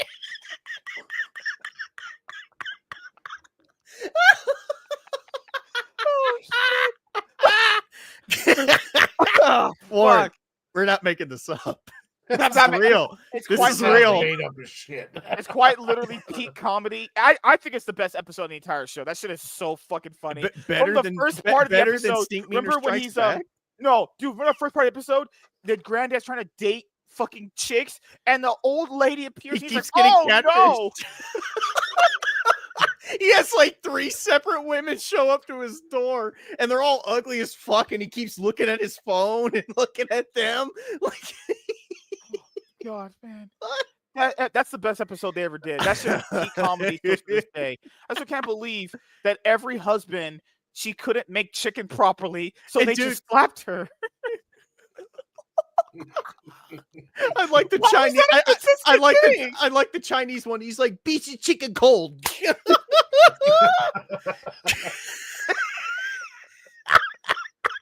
Why was that a consistent thing, though? Why couldn't you make chicken? What the fuck? The second funniest is the prison rape one. That's the second funniest one. Tom. Yeah. He's like, you're gonna give me that booty, Tom. It was like, Tom, I'm gonna take you out. I'm gonna make a peanut butter and jelly fucking asshole sandwich, but Tom's gonna be calling it lunch. I like when he says to Uncle Ruxin, he's like, hey, don't think you're too fat and old to get raped, motherfucker. And he's like, I humbly retract my statements. Oh God, man, that shit is so funny. No, this one was funny too. The episode where you had oh my God, he rapes Chris Hansen. No, the uncle. Okay, so top 3 is the Kung Fu Wolf bitch, that one, and the third one's when you have oh my God, Uncle Ruckus's backstory. He got slapped. Oh my God, dude. Just having fun with off limits in Mister's house. Nigga, did I just catch you having fun? Why did he do a somersault when he slapped him? Did you see that? Replay it. That shit is so funny. Oh, Uncle, it's you. Nelly, is that you? Nigga, I thought you was a burglar. A big, fat, funky, nasty, stinky, black, one-eyed motherfucking burglar. Why the fuck didn't you knock, nigga, you raggedy son of a bitch? Mister, I want to be a doctor. Did I just catch you wanting having to fun? Shit? Now I know why he hates black people. Dude, his dad was like, "You trying to beat shit?" Like, fucking hell. Those are the best 3 episodes. That shit is straight up peak comedy. No, MSK, the fried chicken flu episode. Goodness gracious. Stink Meaner Strikes Back. Come on, dude. Oh my God. We got whips. We got chains. We got the thing that the Negroes hate the most. A job application. That was fun. Oh God. Now, Riley, I want you to know that even though we doing it real grand, if this rap shit don't work, We running up in niggas' houses. Holy shit! Warren, I'm telling you, man. I like how, If dude, you I love if how you the have black not stereotypes are in the show, and he's like, if this goes horrible, we're just gonna straight up rob people. You know what's funny? Samuel Jackson plays a character in the God, show, and the character's white.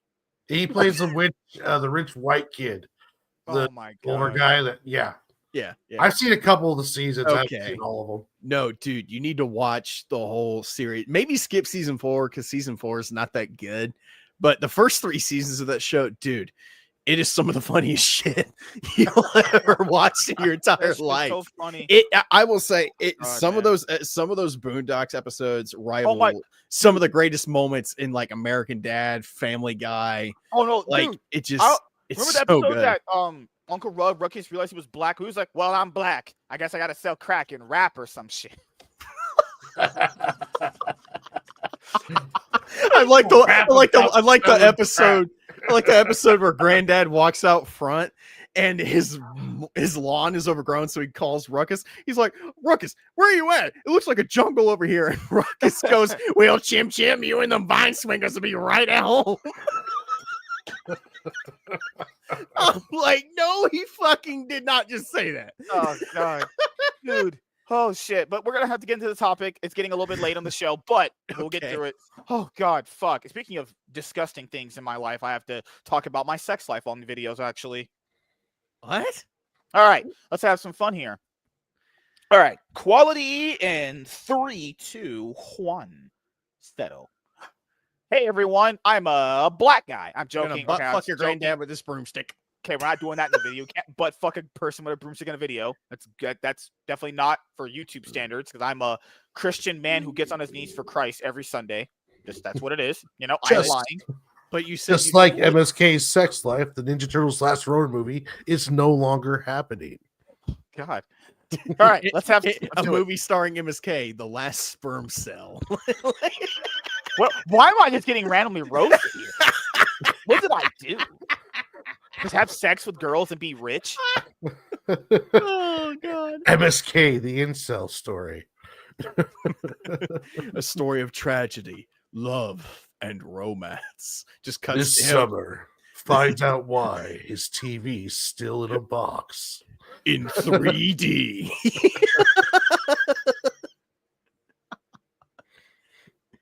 Give me one sec. Someone told me today to stop licking your white master's boots. Like, what the fuck? What kind of gay shit is that? Where was this?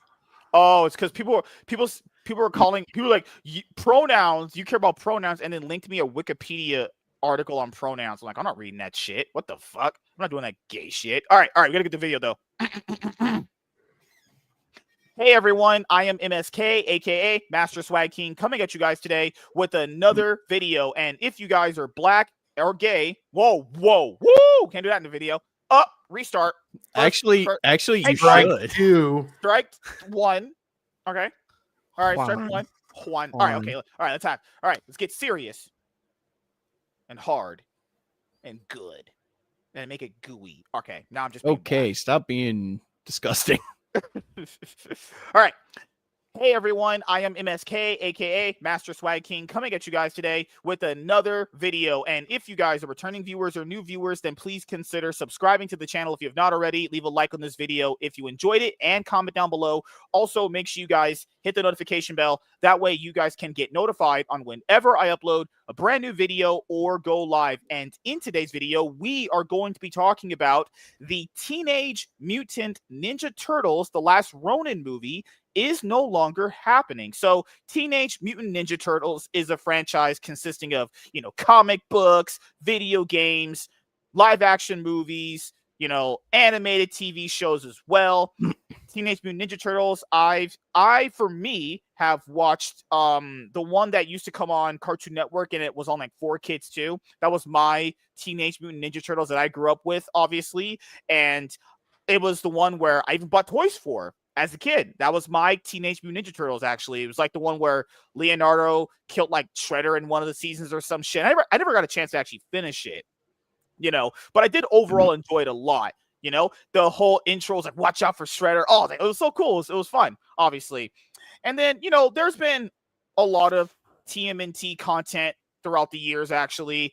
And more recently, I did actually see the live action TMNT movies that were produced by Michael Bay. People think he directed them. No, he produced them. But let's be honest with you, he probably had a lot of influence on those movies, specifically those designs, which were just quite frankly ugly as fuck, honestly. It was just disgusting looking. Megan Fox as April O'Neil. They had that one other cuck loser dude who was the fucking main protagonist. I forgot his fucking name was. He was trash, honestly. Will Arnett. Yeah, his acting is always just so kind of gay, in my opinion. He was in this movie. He was in a TV show a while ago, back in the day. It got canceled after one season because it was so trash. It was like where he was in love with his mom. I was like, ugh! So it was a. Why were you watching a show like that to begin with, MSK? I don't remember. I was in a different time period of You my life. you got some fantasies you want to confess here on this No, episode? Back in the day, back in high school, I would have like a lot of sex and threesomes with a lot of white women. So that's just, the top G that I was always, So I think more recently we've had the last TMNT anything on the big screen was. It was an animated movie. It was an animated movie that came out like in 2022. I think Seth Rogen directed it, right? Yeah, he did. Yeah. He also starred in it. And I remember, I don't think it made that much money at the box office. I think it actually kind of flopped. From what I remember, I don't know how well it did on like VOD or Paramount Plus, but I know they're making a second one, and they made a cartoon out of it too. And they've been selling a lot of toys. So, well, let's face it; these movies have always just been kind of a giant toy commercial, anyway. Well, yeah. Honestly, I still think the best one outside the one from like the '90s is it's the animated TMNT from like 2008. That's K-Dot's favorite one too. I never saw that one. A lot of people apparently the really Nickelodeon one. Yeah. The Nickelodeon one that's kind of like CG. Yeah. That one's really good. I watched the original one because I'm old, but I liked that one a lot. That Nickelodeon one. Oh, it's good. Like really good. there's a fight in that movie between Raphael and Leonardo on a rooftop that is one of the biggest highlights of the movie. It's good. For me, I think the best anything TMNT that I saw recently was years ago. It was the Teenage Mutant Ninja Turtles versus Batman animated movie. Perfect, not bad, awesome animated movie. Great fan service. It was done good. Awesome. And you know what? I like the fact that Shredder whoops Batman's ass. I didn't expect that fight to be so good. When I first watched that, and I'm like, oh, there's like parts where like Batman's just beating his ass off the counter, the control board, and Shredder's like giving it right back to him. I was like, damn, this is good. Yeah. And then at the end of the movie, when he's about to have that rematch, he's like, no, leave Shredder to me. It's like, okay, dude, holy shit. Although my favorite Teenage Mutant Ninja Turtles show is it's the animated one from like the early 2000s.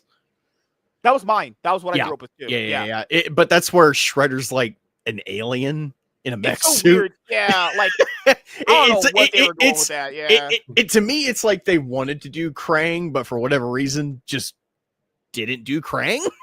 Yeah. so they made Shredder like Krang adjacent or something like that. Like for me, with those live action ones, because I know they never did really that. To keep in mind, guys, those live action ones that were produced by Michael Bay that had Megan Fox in them, those didn't even do well at the box office, even when we had a more lucrative box office time period. That first one is very forgettable, and the second one is just unwatchable. The in my opinion, scene that people talk about from both movies is the one where they're in the elevator and they're loosening and they're beatboxing. Yeah. That's a fun crazy. Scene. That's how you know the movies were dog shit, when you only can talk about one good scene out of them. That's how you know the only scene that movie felt like the Ninja Turtles out of the entire movie. That first one came out in 2014 at the time. I was in middle school, might have just been going into high school around that time. But I remember seeing the first trailer for that, and the shot where Splinter is looking up at Shredder and you see all these fucking blades just come out of his wrists, and I'm like, so Shredder's just Megatron in this fucking movie? Oh no! It's what the weird fuck? lore breaking shit in that first one, because apparently it was revealed that she was the original owner of the turtles. Yeah, like what the fuck? Like they tried to tie their origins together, and I'm like, this is just fucking Oh, weird. do you remember also in the movie when that avalanche is coming down on the first one, and then Megan Fox just bent over and he's just like, is just that shot? They that's on literally her stopped ass? them. They literally stopped the movie just to look at her ass. Fuck. Fucking weird movies these were. I could tell. Like, guys, keep in mind, I just want to make sure I reiterate this point. These didn't do well at the box office even back then. So you knew people didn't like this shit. It was just like, what the fuck's going on here? So 2023 CinemaCon, it was announced that there was a live action Teenage Mutant Ninja Turtles The Last Ronin movie in development. So The Last Ronin I actually have the book, but I haven't read it yet or reviewed it yet, but we will eventually. Was it? It was really good. Was it going to be rated R? It was. Yeah. It was supposed to be rated It R. was going to be rated R. Okay. Yeah. There was even talks of bringing the lady who played April O'Neil in the first live action movie to bring her back to play older April O'Neil because from The Last Ronin. So it was. I was excited for it. I was upset when I saw it was like no longer happening. I was like, Jesus, Hollywood, just let something cool happen. I haven't read The Last Ronin run, but I know of The Last Ronin comic book. I have the book. I mean, I've heard nothing good things about it throughout the years. I mean, I've heard enough good things about it to where, you know, I can understand why people are probably a little pissed off why this isn't getting made. But at the same time, once again, in my head, we just live in that weird era of Hollywood where everything is just kind of based on something, or it's either a sequel or a remake. And I'm just like, now it could just be bias because I haven't read the book. So it has like no appeal to me, like at all. Well, you could just be a loser and a nerd. Or maybe I don't have money to drop on every fucking comic book that comes out, dude. It's 15 bucks.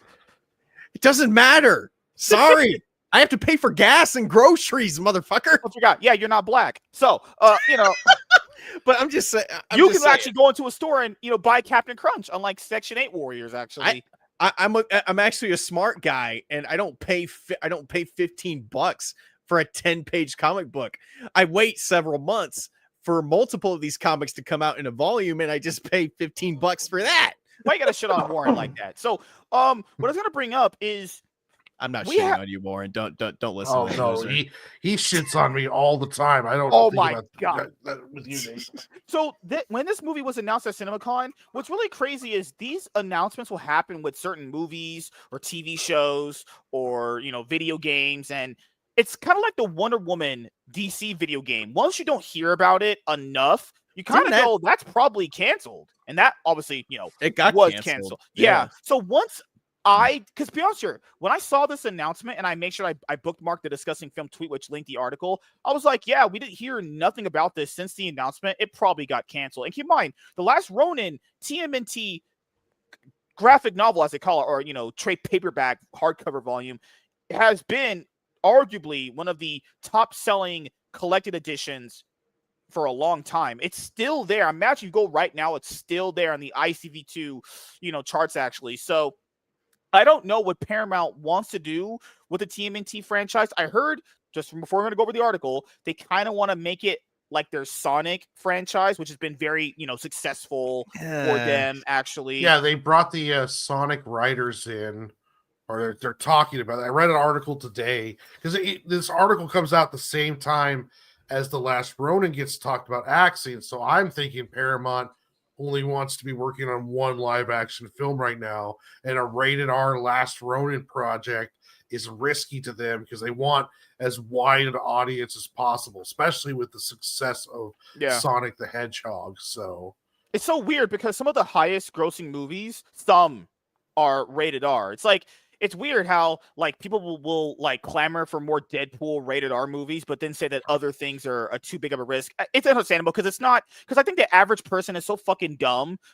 Like these things aren't like transferable. Yeah, like Deadpool and Joker were successful rated R movies that were really like $1 billion ones, but not every rated R movie is going to be this like $1 billion success. That's not transferable. It's just not how that works. So even the first chapter, which did very well box office wise, that didn't really do well with the sequel that came out, you know. So when people say these things, it's like you got to understand, like from a business point of view, it's not like just because Superman did, I guess, somewhat decently well doesn't mean that Supergirl is going to do decently well. There's no reason to believe that at all, especially now in our current box office landscape. So Teenage Mutant Ninja Turtles, Neil H. in talks to produce live-action feature for Paramount.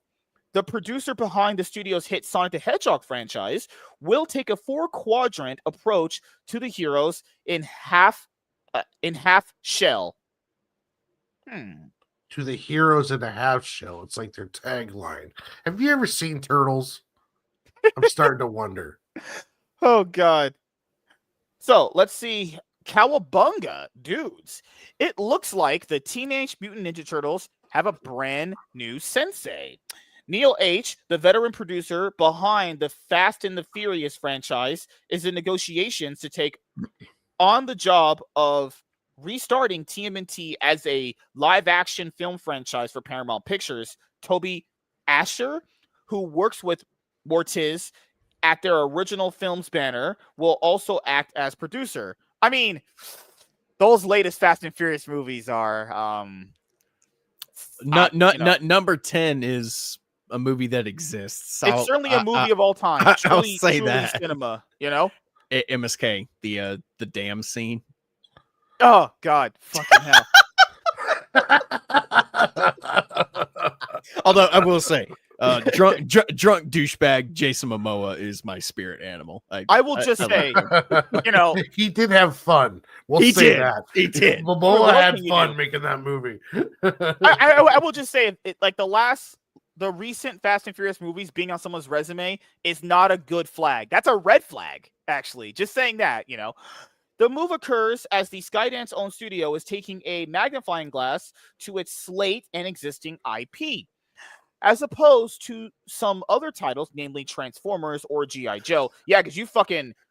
Whatever happened to that, like, that G.I. Joe Transformers crossover movie? That shit's never happening. It's not going to happen because the last Transformers movie bombed so fucking badly. Transformers 1 bombed, and then the last G.I. Joe movie, which was that Snake Eyes origin trash. Not even a G.I. Joe movie. That movie's a better Storm Shadow origin movie than anything else. Dude, that G.I. Joe Snake Eyes movies was so trash. I was like, bro, we're gonna take one of the coolest fucking characters in the G.I. Joe mythos and turn him. First of all, your biggest mistake was having him talk. Because Snake Eyes doesn't talk. Second of all, you're gonna you make him he's the villain in that movie, and they paint him as the good guy. Second of all, you make him talk and have him be this whiny, sleazy, just fucking lying in your face scumbag the entire fucking movie, and you want me to root for this guy? Nah, fuck you. Good Lord. Yeah, so Paramount has not been doing very good with Transformers or G.I. Joe. I mean, Transformers is just done way better with the Skybound Image comic books, you know, current ongoing Transformer comic series. That's really good, but outside of comic book wise for Transformers, it's not going good. I mean, most of these movies straight up just bomb now, box office wise. Like in G.I. Joe, well, that shit's seen better days and years, honestly. Beside, you know, Skybound Image comic books, actually. Paramount fully owns the TMNT brand. No shit, Sherlock. Having picked it up from co-creator Peter Laird in 2009 and is seeking to fully unlock its potential. Are you telling me the Seth Rogen one didn't do it? Gee, I wonder why. There hasn't been a live action or live action / CG animation hybrid feature since the mid 2010s when Teenage Mutant Ninja Turtles Out of the Shadows bombed at the box office, stopping the film franchise in its tracks. Yeah, keep in mind, guys, 1 year we got Suicide Squad, BVS, and that second TMNT movie. Woo! Quality cinema we were getting, and Ghostbusters 2016, all in 1 year. The studio pivoted to animation and instead made Teenage Mutant Ninja Turtles Mutant Mayhem, released in 2023 to great critical acclaim. Notice how they did mention box office there? I wonder why. New Paramount has already been shaking up TMNT and its TV media division and recently put Tales of the Teenage Mutant Ninja Turtles, a spinoff of Mutant Mayhem, down the sewer, shutting down the series in the middle of production earlier this fall. Quote, "This is not the vision the owners want," was the reason given to those working on the show. Showrunner Christopher Yost confirmed the cancellation on Threads, saying the upcoming episodes of Tales of the Teenage Mutant Ninja Turtles will sadly be the last. Luckily, there are best episodes yet. So that animated series you guys talked about, well, apparently that's over, honestly. Also in the comic books, We're gonna get a Teenage Mutant Ninja Turtles Godzilla crossover. The Jason Aaron run is over. I think that was one episode.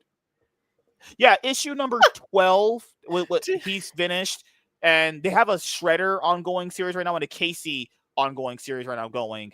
Why? Who fucking knows? Honestly, I can see Shredder having his own series. what's crazy is he never had his own until now. That's crazy. Wasn't Kirkman taking over Turtles? No, Kirkman was doing Transformers.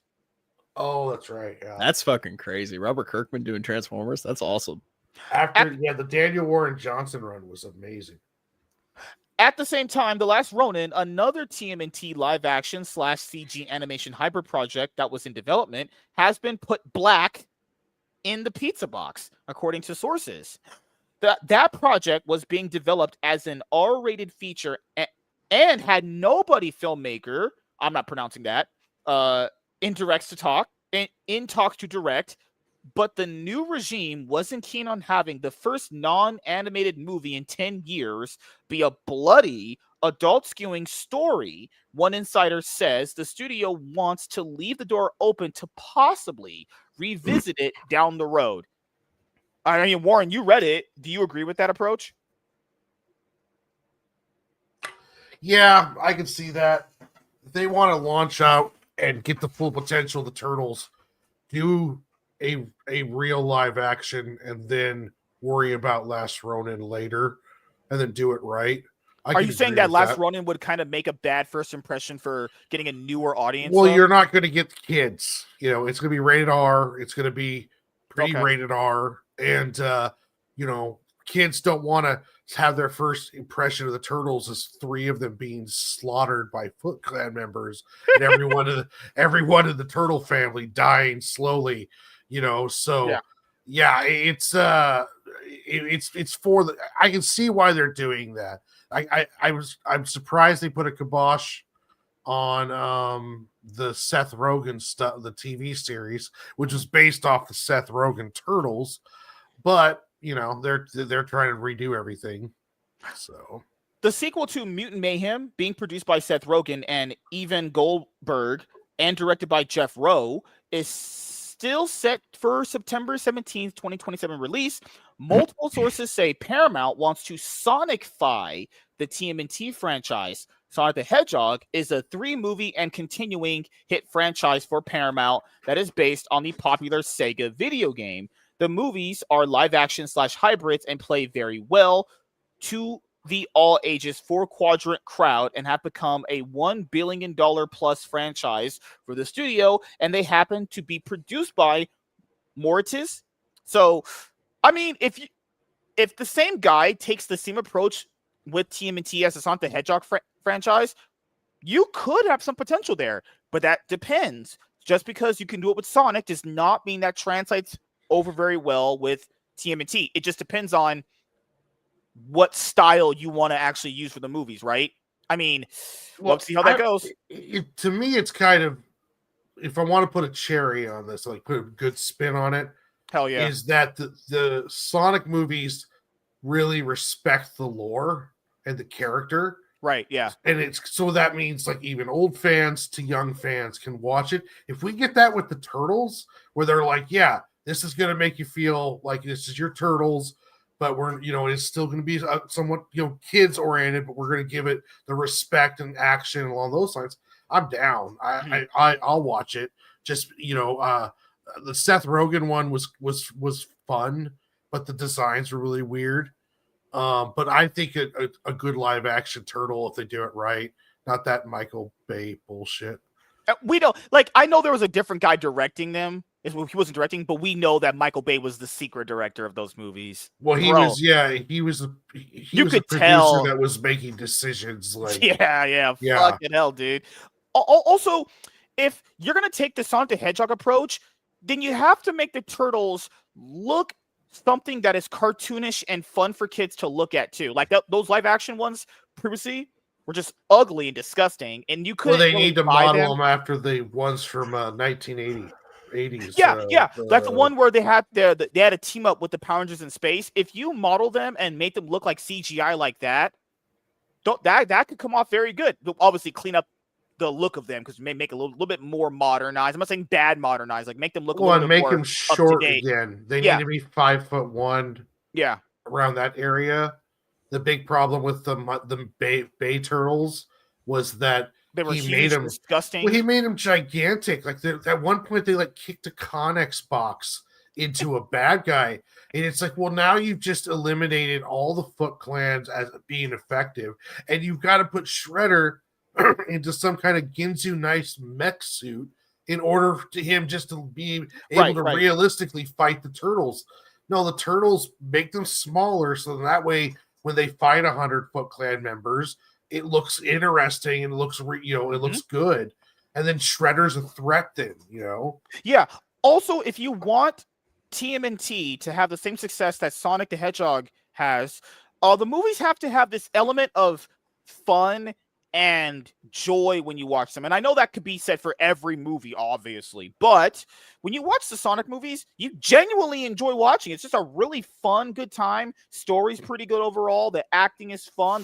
The humor's good. The tone is great. You gotta have it something like that. If it's not really in the same tone and feel, then it's just not going to work the same. But then again, we'll have to see how it goes. Quote, if you want Sonic, you go to the guy who did Sonic, said one insider. So, yeah. What do you guys think? I'll go to Nate and then I'll go to Warren. So, Nate, what do you think about what we've just recently talked about with TMNT? Do you think there's a chance that the last Ronin movie ever happens? And also, do you think that there's a chance that TMNT reaches the same level as the Sonic the Hedgehog franchise if they do it very similar? Well, when it comes to the last Ronin movie, I mean, if it's shelved for now, I mean, if they stick by their decision, it's just going to be on the shelf for a while. But it may come back, I guess, if the demand for it is high enough, or if, people start talking about it to where there's enough buzz to where they're like, okay, you know what, let's give this a shot and, maybe see what happens. But who knows? We live in the age of the box office flop, my friend. So that's true. That honestly, if I were them, I would shelve it unless they are absolutely, without a doubt, 100% sure that it's going to turn a profit, because, they could put it out there, they could shoot it, film it, edit it and put it out there. But, you might as well not if it's just going to bomb like everything else. As far as like TMNT as a franchise goes, I mean, you said they got the writers for Sonic to kind of come in and head the whole thing, right? Yeah. Well, the producer, the producer behind Sonic. I guess, I mean, if they got,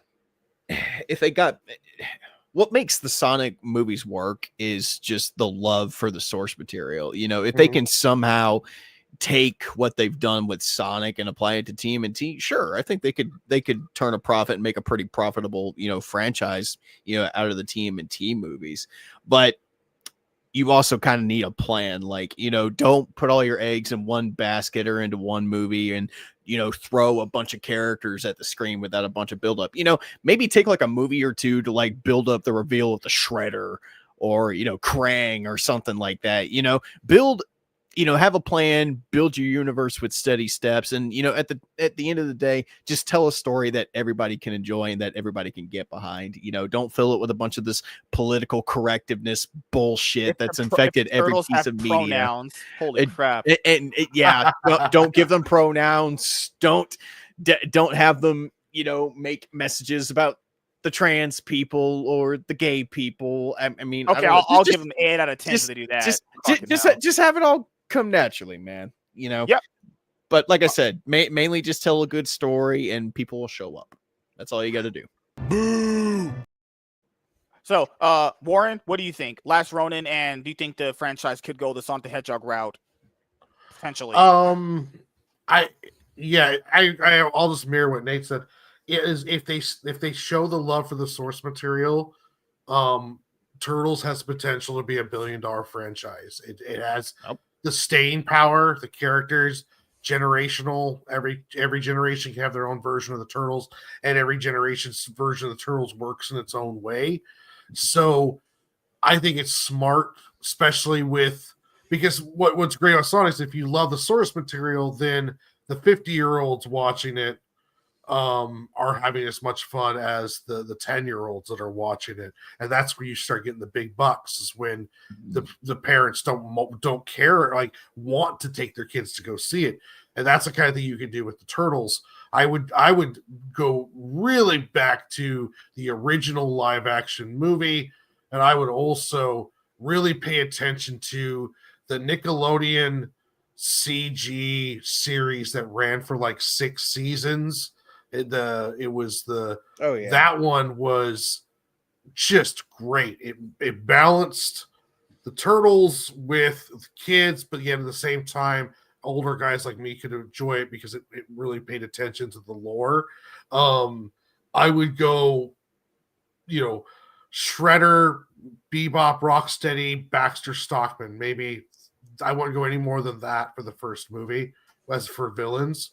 And then of course you can have Mousers and Foot Clan members with like just hints of Krang until you maybe after credit scene or just mention him or something, or the Krang.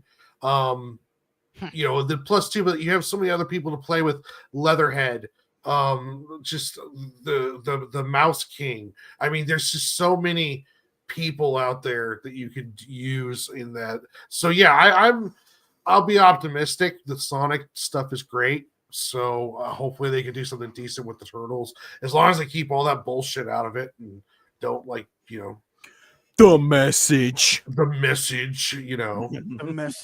Yeah. So for me, I mean, if they can get down the Sonic the Hedgehog tone, feel, and lore, and even just combine it with something that has the element of, I don't know, watching those Sonic movies is not a feeling I've had watching movies in a long time. It's just, they're just enjoyable. They're just fun, awesome movies to watch. You need to nail down that feeling, And, the Sonic movies have messed with the lore a little bit, but it's nothing super like subverting your expectations. They've kind of just, it's like what the Arkham franchise did. It's kind of like a new coat of paint on a house kind of thing.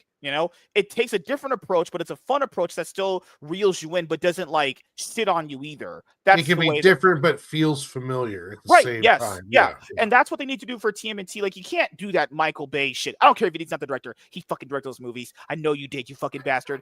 Who else would have a shot on just Megan Fox's ass for that long? Yeah, and the Turtles should be goofy. They should be working, they weren't goofy well enough. together. They're all serious. They should be teenagers. That's one thing I liked about the Seth Rogen version, was the Turtles were really represented well. Like it was fun to watch them interact.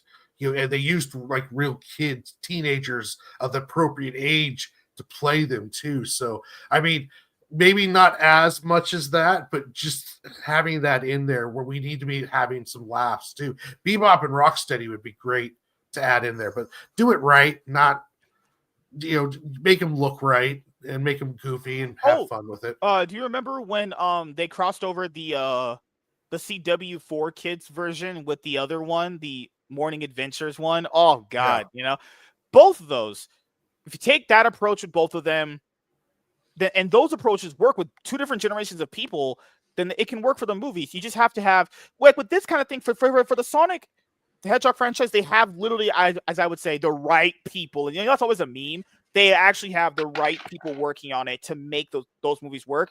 If you want the same thing, with TMNT, you're gonna have to have the right people working on it. So yeah, I think getting this producer is a good step in the right direction, but we'll have to see, because Paramount is like L'd out with a lot of the franchises. Like Mission Impossible went to shit, apparently, from what I heard. Yeah, that last movie was terrible. Walter made a good point though.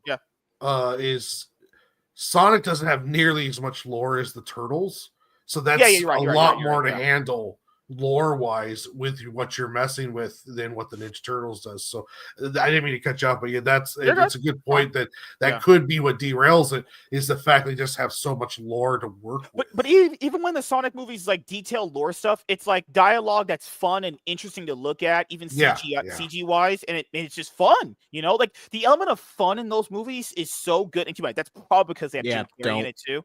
Don't give us Tyler Perry as Baxter Stockman. No, God no. Worst casting ever. No, good. Casey Jones was worse. Oh Lord. than Baxter Stockman. I was like, what the fuck is Green Arrow doing here? Yeah, What the hell's like, happening? he didn't even try. Like he just stayed No, acting. that's how like, you know he was just taking this shit for a paycheck. I get Yeah. paid. That's it. They were shooting the Ninja Turtles movie on the same set as Arrow, so he changed out of the suit and went over to the Ninja Turtles set for 5 minutes. Oh, it was so terrible. Oh it was God, so man. terrible. So I hope this time around, when Paramount takes a crack at their TMNT franchise, it's definitely a lot better. I mean, yeah. I also would say because Don't make Shredder a Transformer. Yeah, Paramount sucked with G.I. Joe, Transformers, pun intended. Mission Impossible, I heard it's been up and like pretty much just flaked out kind of badly for a lot of people. Scream is always fun. I would say Scream's one of their better franchises. What else do they got? They're the company that has Star Trek, right? They want to reboot that apparently and remake it with a whole new type of setting. Yeah, they're also killing it with the TV shows on their streaming, like The live action, Yellowstone. yeah. All that Taylor Sheridan shit.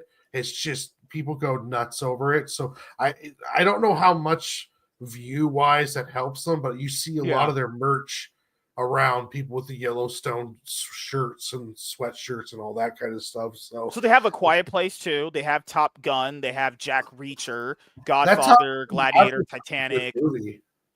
Yeah, they have good stuff. It's just got to put the right people in charge when this kind of thing happens. And if you want TMNT to be what Sonic is, gonna have the exact right people involved. Otherwise, it's gonna fail once again. So thank you guys for checking out this video. If you guys are returning viewers or new viewers, then please consider subscribing to the channel if you have not already. Leave a like on this video if you enjoyed it and comment down below. Also, make sure you guys hit the notification bell. That way, you guys can get notified on whenever I upload a brand new video or go live. I am MSK, aka Master Swagging, and we're gonna sign out, guys. See you guys later. Goodbye. Peace.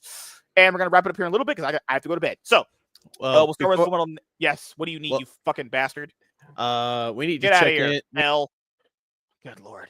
No, we need to check in with posting MSK's W's. What happened, man? Oh, my God. There's 2 new ones. They're very short. Come on. I told WZ I want to bet best highlights of season 1. That's what I want. That's actually a good idea. Share my screen real quick. Let me see.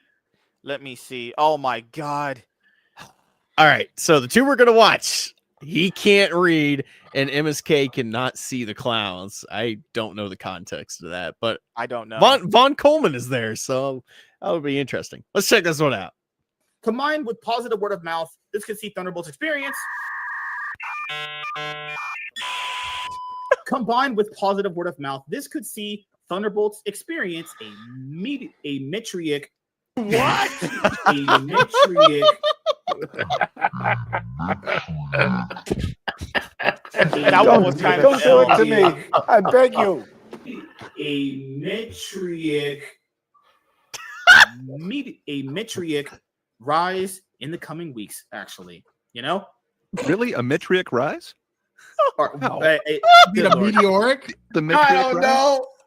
I can't read. I'm black. Stop it. Is it on the NASQuack at all? It's the easiest, most delicious way to get No, dude, there's a comment. The comment in that video, the comment under it, Orange Avenger says, I can't even copy what he said into text. Autocorrect has a seizure. All right. Oh my God. And then there's this one. Warren, you were there for this, apparently. So 41. Have you seen the clown that hides from gay people? What? No. Shit. Do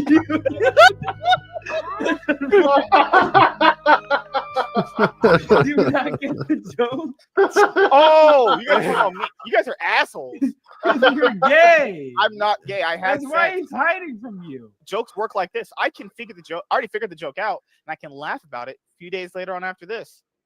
I'm already 3 moves ahead. Done crying later. You guys are assholes. Holy fuck. I thought I was the trash talk king. You figured it out, but you're going to laugh about it in a couple days. Yes. You totally get it now, but you Yes. totally get it. 3 days later. I don't know. I never saw the clowns. The clowns, they never saw me. NASQuack.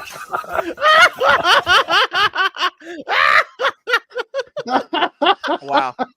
I heard it. So I heard that channel is overrated. That's what I heard. WZ.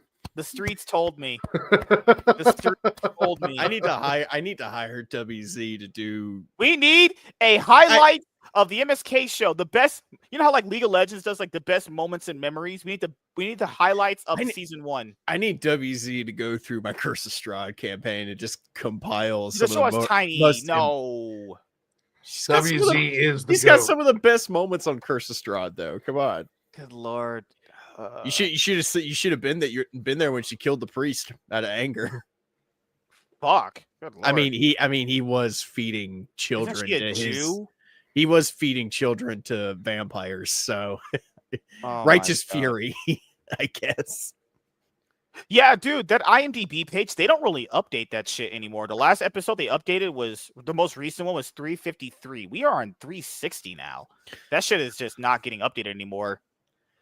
Whatever, there was just a glitch. That has been a glitch where they were allowing shows like this to be there. I mean, it's cool to have it there. It's always nice to look at it, but it's like, fuck, dude. Holy crap. Be awesome. Yeah, apparently they count this as one season. Goddamn, fuck off. Oh, man. All right, so we'll start with Full Metal Nate. Do you have anything planned that you would like to let the audience know before we head out?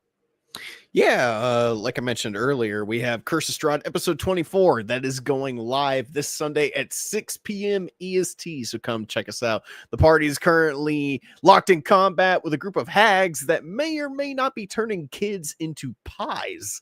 It is very reminiscent of Hansel and Gretel and very fucked up, so if you want to come see how that whole saga ends, you can come check us out, like I said, at 6 p.m. EST on Sunday.